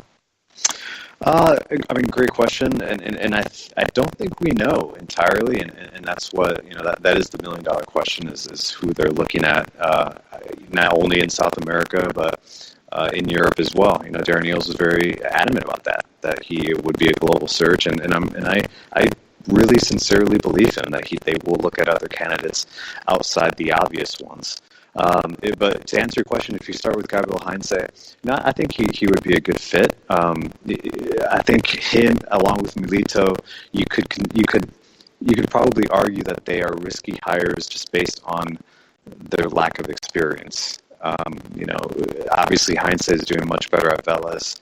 He was up until yesterday a candidate to take over Schelotto at Boca Juniors, but he had said that he would honor his contract at Vélez Sarsfield, and according to the latest reports in Argentina, Boca Juniors has gone with Gustavo Alfaro, who's much more of a Tata-esque type of coach, a veteran coach, a good coach who has had success with several teams in Argentina.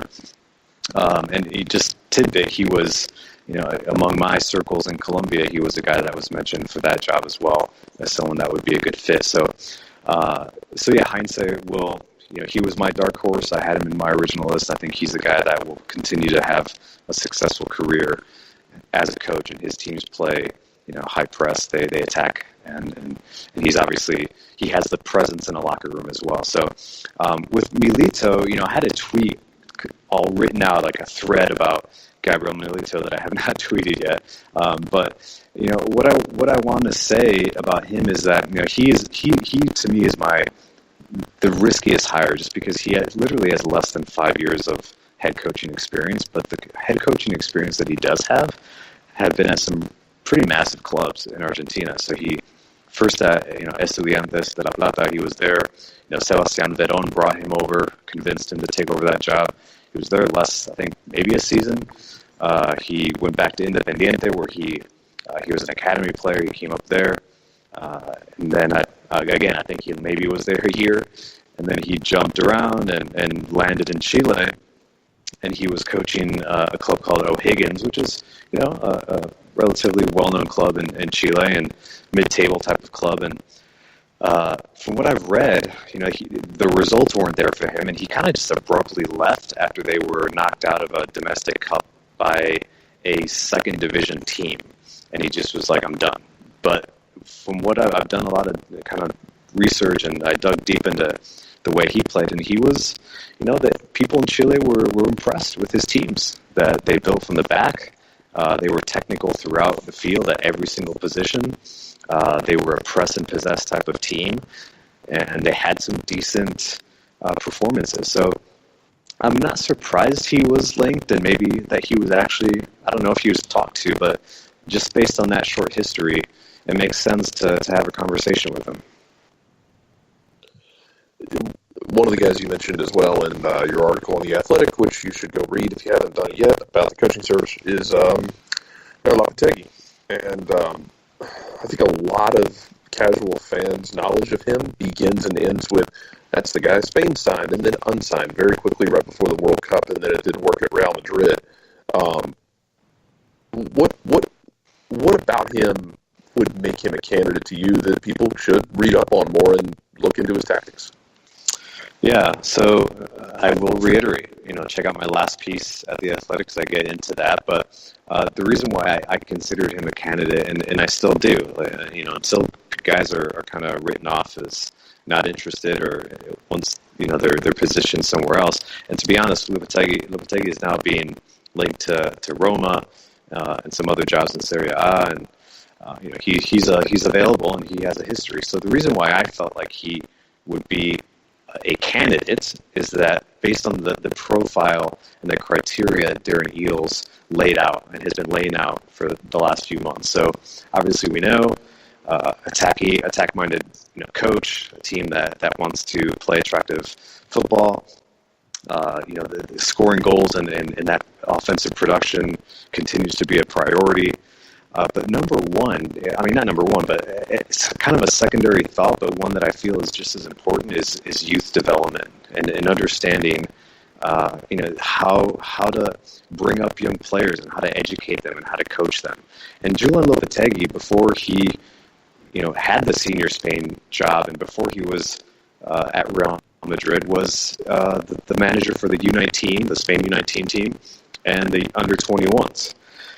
Now, he with both teams, he won a European championship. So he won a U19 European championship and a U21 European championship. I believe, yes, as I wrote, his U21 team didn't lose a game in 2 years. And obviously they were stacked with a generation of players that we all know now play for the biggest clubs in Europe. So we're talking about like Asensio, Thiago, Alcantara, Morata, David De Gea, like just some massive players. But he was able to, coach them in a system where they were very, press and possess as well, and he understands, I think, the youth, the importance of a youth pipeline, and he gives them confidence. And as I wrote in that piece, he did that in his short stint at Porto in Portugal. He gave guys call-ups. He gave a 17-year-old Ruben Neves a call-up, who now. I know he's kind of an obscure name, but he plays in the EPL. He's very much kind of like a box-to-box type of midfielder.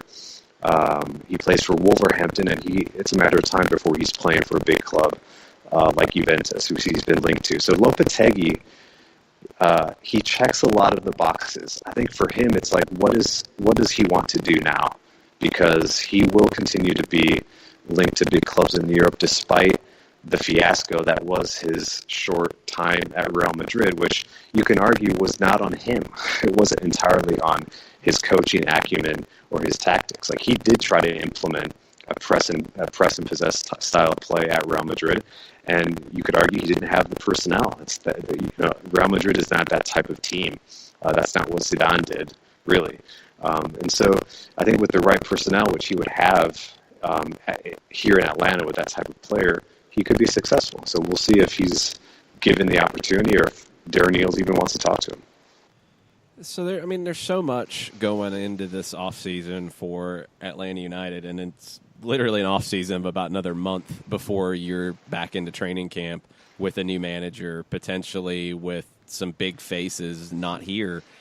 As we sit a month away from that, what are the big storylines for you besides the manager? Is it captain? Is it Parkhurst? Is it backline? Is it Almiron? Is it Martinez? What jumps out to you as some of the big decisions that Atlanta United has to make going into 2019?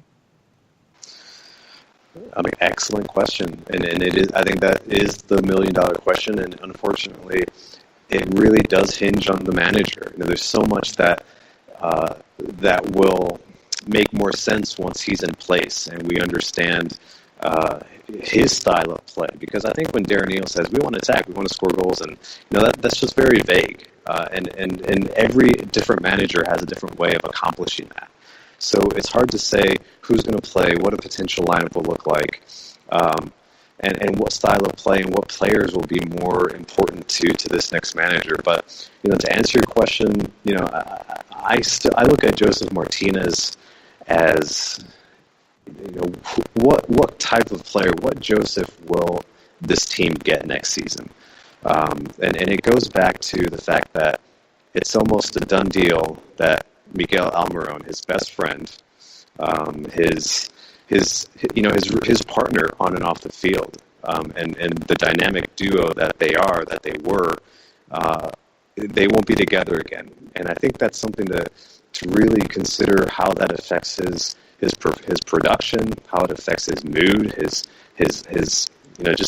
love for the game, his heart.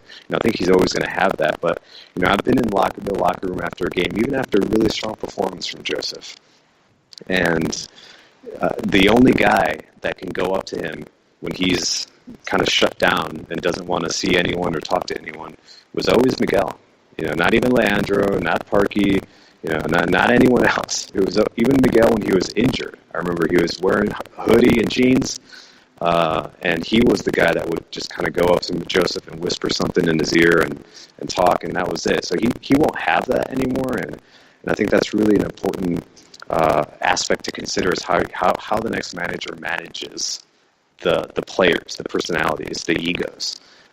And that was something that Tata did very well. I think he understood the type of player that he had in Joseph and the personality, and that's something that I've written about several times. Is he as Taylor Rockwell told me, he was like, so sounds like Tata was like the Joseph whisperer, and I think he was, and that'll be important. What manager can come in and have that, not to embellish this, but who will have that Zidane type of presence that when you walk in, they immediately respect him because of his history and because of what he brings to the table. And then will they be able to maybe adjust and maybe play different positions? We might see players playing in places where they didn't play this season. So it depends on the manager. I kind of hate to say that, but it really does. And then once again, I think the microscope will be on Joseph Martinez, not just because he doesn't have Miguel and Tata, but just obviously because of what he did this year, which was really incredible as far as his performances went.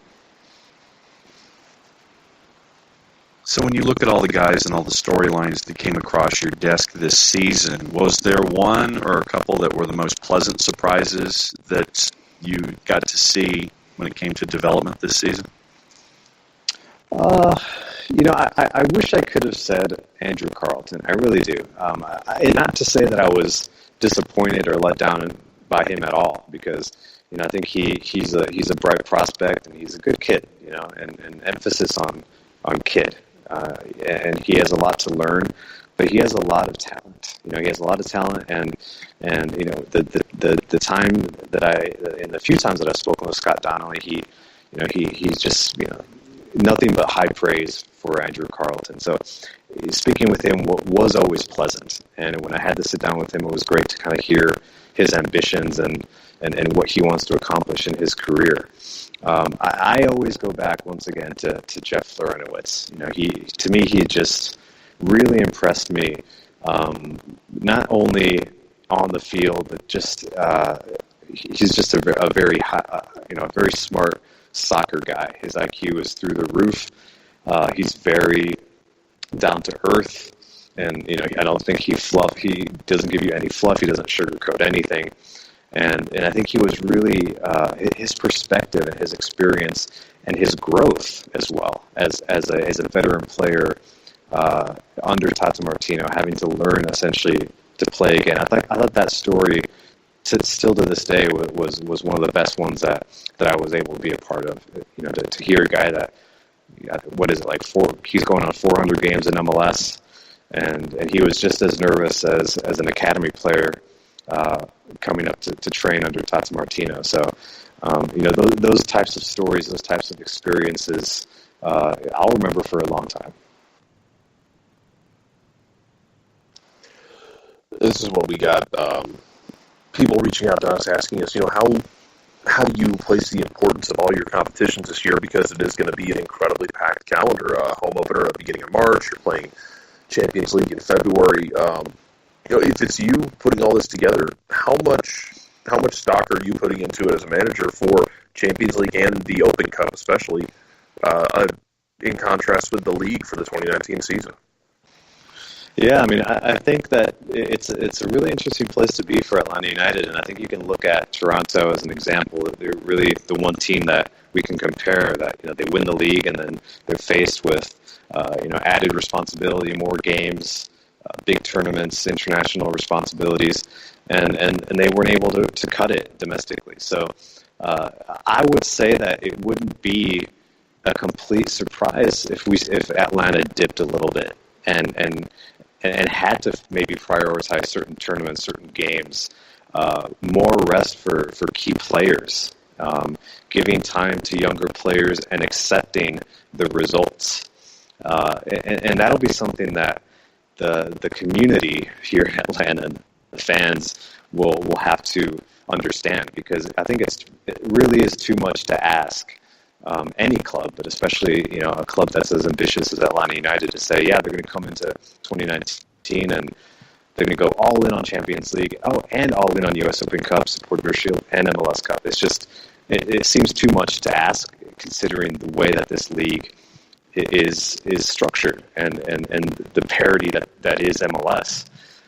So I think that's something to look at. I think we'll notice right away what competitions and what matches Atlanta United and their manager, whoever that may be, is going to prioritize. It might be Champions League, and then for U.S. Open Cup, we might see a completely different team, and throughout the season we may see matchups against rivals where players are going on less rest, and maybe when they face a bottom of the table team or a team when they've had not enough rest, we see a lot of starters taking the opportunity to get fresh legs, something that in the last 2 years, because of the lack of depth, Atlanta United has been unable to do. So keep that in mind. I think it's expectations need to be adjusted a bit, and we'll see how this team really manages the calendar that they'll have beginning really early in February. Finishing up with Felipe Cardenas of The Athletic. Our question kind of to start the show was, and I'm going to ask you, I want one team that will be a surprise contender in 2019 and one team that was a contender in 2018 that you don't think is going to be competing for MLS Cup at the end of the season. Oh man, that's a great question. Again, It's still early. There will be some more moves to happen, but I'll start with the contender, and I'll just go right back to the final. I don't think Portland will be back. I don't think they will be the team that is back challenging for MLS Cup. They not to say that they're not going to challenge in the West. I think they will. I think that's what they want to do. But they're not a team that's going to go out and sign a DP striker, a guy that's just a game changer. They've been flat out pretty obvious and pretty adamant about the fact that that's just not what they do.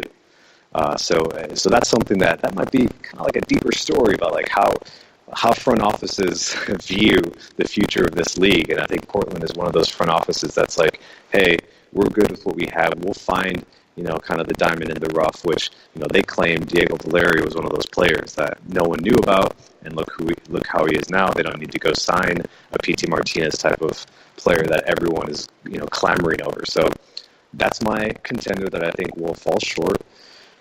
The surprise. The surprise. I almost said Chicago, but I just, I don't know about Chicago. I think deep down I want Chicago to be good. I think I've said that on the show before. Yeah. But just not sure that it's going to be them. Throw out some teams. Help me out here. Give me some. The one that I'm looking at that I think might make a jump is New England. Yeah. They're talking about spending, and that's maybe the biggest thing here. They just added. I need to find it. They just added a Colombian striker, Caicedo. Yeah, Caicedo. Yeah, who just played in the final in Colombia for Independiente Medellin. He's a lanky. He's a pretty big guy, like kind of a lanky, right-footed, classic number 9. So he could give you goals. I mean, that's a good shout. New England. I mean, another team that I think that I want to see do better. But again, I don't see that happening because of the way their culture is set up. But I'll say Philadelphia. I think Philadelphia now with a new GM in place in Tanner. Now that Ernie Stewart has moved on. Maybe we'll see a shift in philosophy. They very much, they're a team that really believes, and it's great. I think they for a lot of people, they have the best academy in the country, the best facilities as far as youth development goes, and they really believe in that. And they under Ernie Stewart, they tried to develop a style of play that was one that would translate from academy to first team, and I think they put a lot of stock and actually more importance in their academy than their first team. But now with the new GM and Tanner, maybe that changes a little bit, and they spend a little bit more, and they become a team that can do some damage in the East. So I'll say Philadelphia. Good surprise. Okay. We'll see. And we'll get into it more and more as we go into preseason and all that, because there will be a lot of changes for these teams as you get into the transfer window and all of that. Do you have anything else coming up at the Athletic before the end of the year? So I do, yeah. I'm going to look at, I think Miguel and his really imminent transfer is going to be a story. So I'll be looking into that and how it could affect Atlanta United. And other stories that I'm still kind of chasing. That'll be, we'll be posting those before the end of the year, maybe a little 1 or 2 days post Christmas. So heads up. Thanks for allowing me to sell those as well.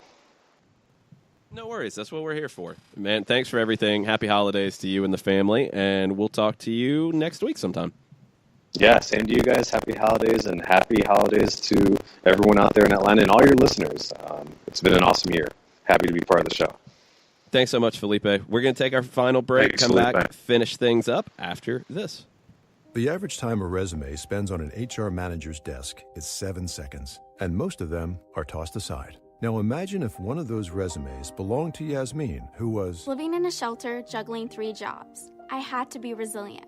That's something that you can't teach. We rely so much on a resume, yet it could never tell the full story of someone who had to be independent and take initiative. and that's how I handle every project I get. Discover new ways to develop great talent at gradsoflife.org. Brought to you by Grads of Life and the Ad Council. We know that every driver is different, and a one-size policy does not fit all. That's why Country Financial offers a variety of discounts, so you get the coverage you need and the savings you deserve. From good driver to good student, multi-policy to multi-car, we've got a discount to suit every driver. Call Jason Wright at 678-568-6871 today to see what you could save. On Facebook at Jason Wright Agency or by phone at 678-568-6871. Discounts vary by state. Policies issued by Country Mutual Insurance Company, Country Preferred Insurance Company, or Country Casualty Insurance Company, Bloomington, Illinois. Hey, hon, what you doing with your phone? Taking pictures? No, I'm asking it questions. Like what? Hey, Bobo, do flowers have best friends? I'm sorry. I'm afraid I don't know that. Hey, follow me. I want to show you something. Look, flowers do have best friends. Whoa. Some answers can only be found in nature. Discover the unsearchable. Visit discovertheforest.org to find a trail near you. Brought to you by the United States Forest Service and the Ad Council. Soccer Down Here is sponsored by Apolinski and Associates, LLC, personal injury lawyers with over 30 years of experience. Call Steve Apolinski at 518-350-4231 or email him at steve@aa-legal.com if you need help with a wrongful death or serious injury matter. Steve Apolinski is rated one of the top 100 trial attorneys in Georgia, recognized as legal elite by Georgia Trend magazine for being one of the most effective lawyers in Georgia.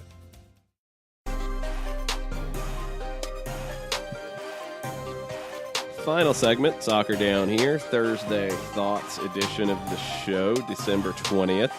Skype is still trying to fight us. It is what it is. We've tried everything we can do on this end. Skype is just being very bad today. We will punish it, and hopefully it will be back functional tomorrow, and we won't have any problems. We'll see. A little bit of Orlando news, because that's always fun. Orlando now, after their trade with Earl Edwards, and they picked up another draft pick. These are the draft picks in the Super Draft in 2019 that Orlando has. The number 3, number 27, number 40, number 59, number 75, number 94, number 96. That's a lot of draft picks. That might be a good thing, right? When you look Except back, this is MLS. Well, when you look back at this last Super Draft in 2018, I mean, 1 year ago, in those slots, Tristan Blackman was the number 3 pick. He's still in the league. He's the only one of a player from these draft picks that actually signed an MLS contract. One guy went and played in Belgium. Other guys signed USL deals.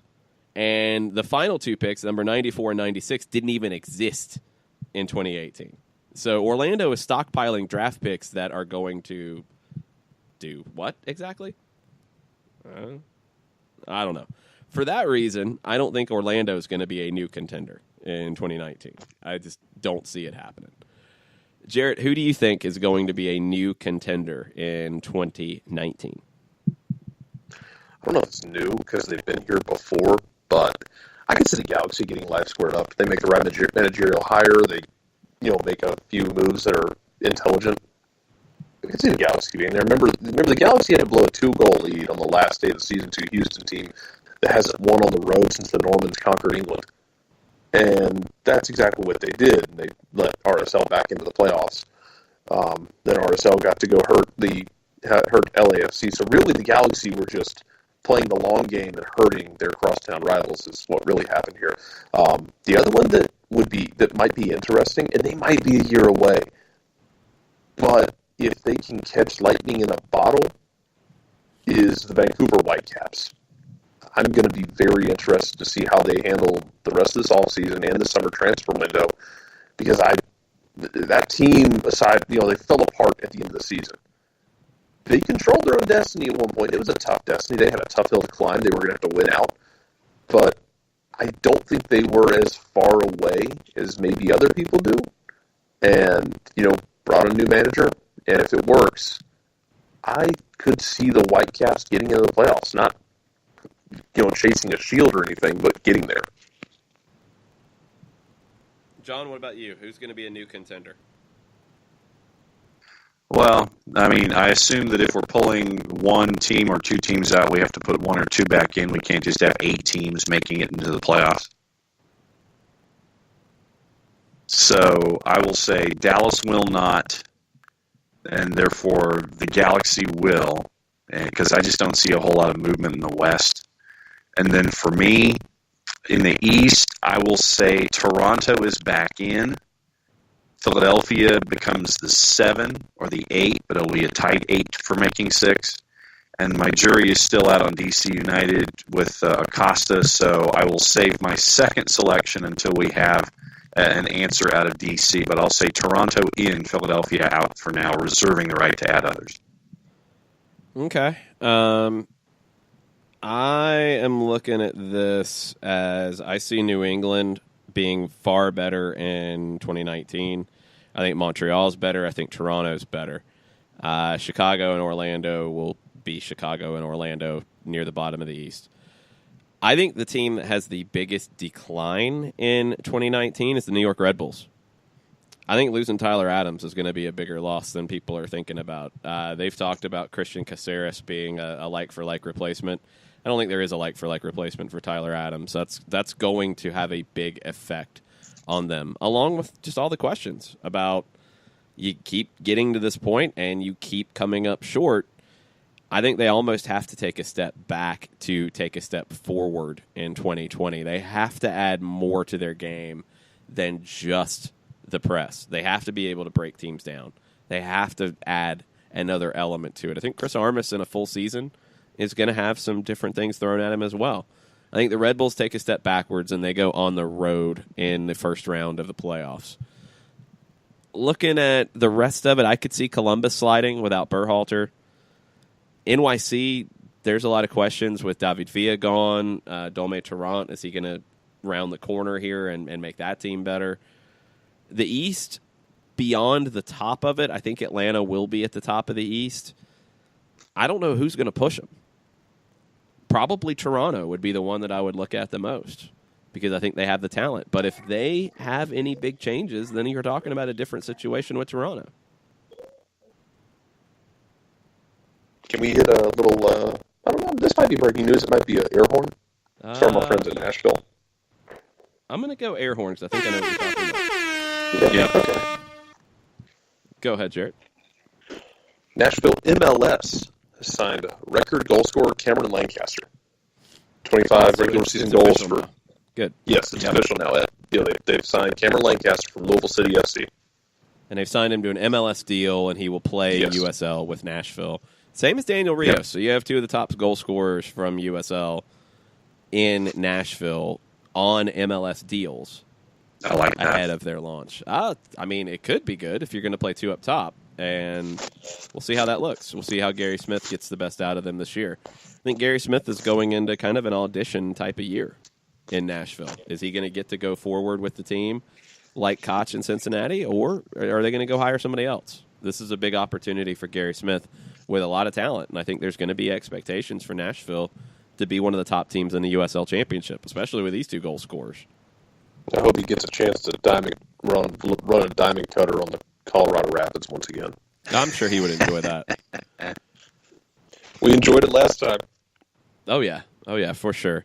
It's going to be a fun off season, and the next month of it we'll keep you posted on everything. Flashback Friday tomorrow. We'll throw a question out there in the morning to get some of your favorite memories from 2018. Maybe not Atlanta United this time. We might go something different in our Flashback Friday question. That'll go out in the morning. We'll be talking to you guys tomorrow, 9 o'clock on the SDH app, on soccerdownhere.net, and on Spreaker. Thanks for listening. Mucha plata, y'all. Mucha plata, y'all. Mucha plata, y'all.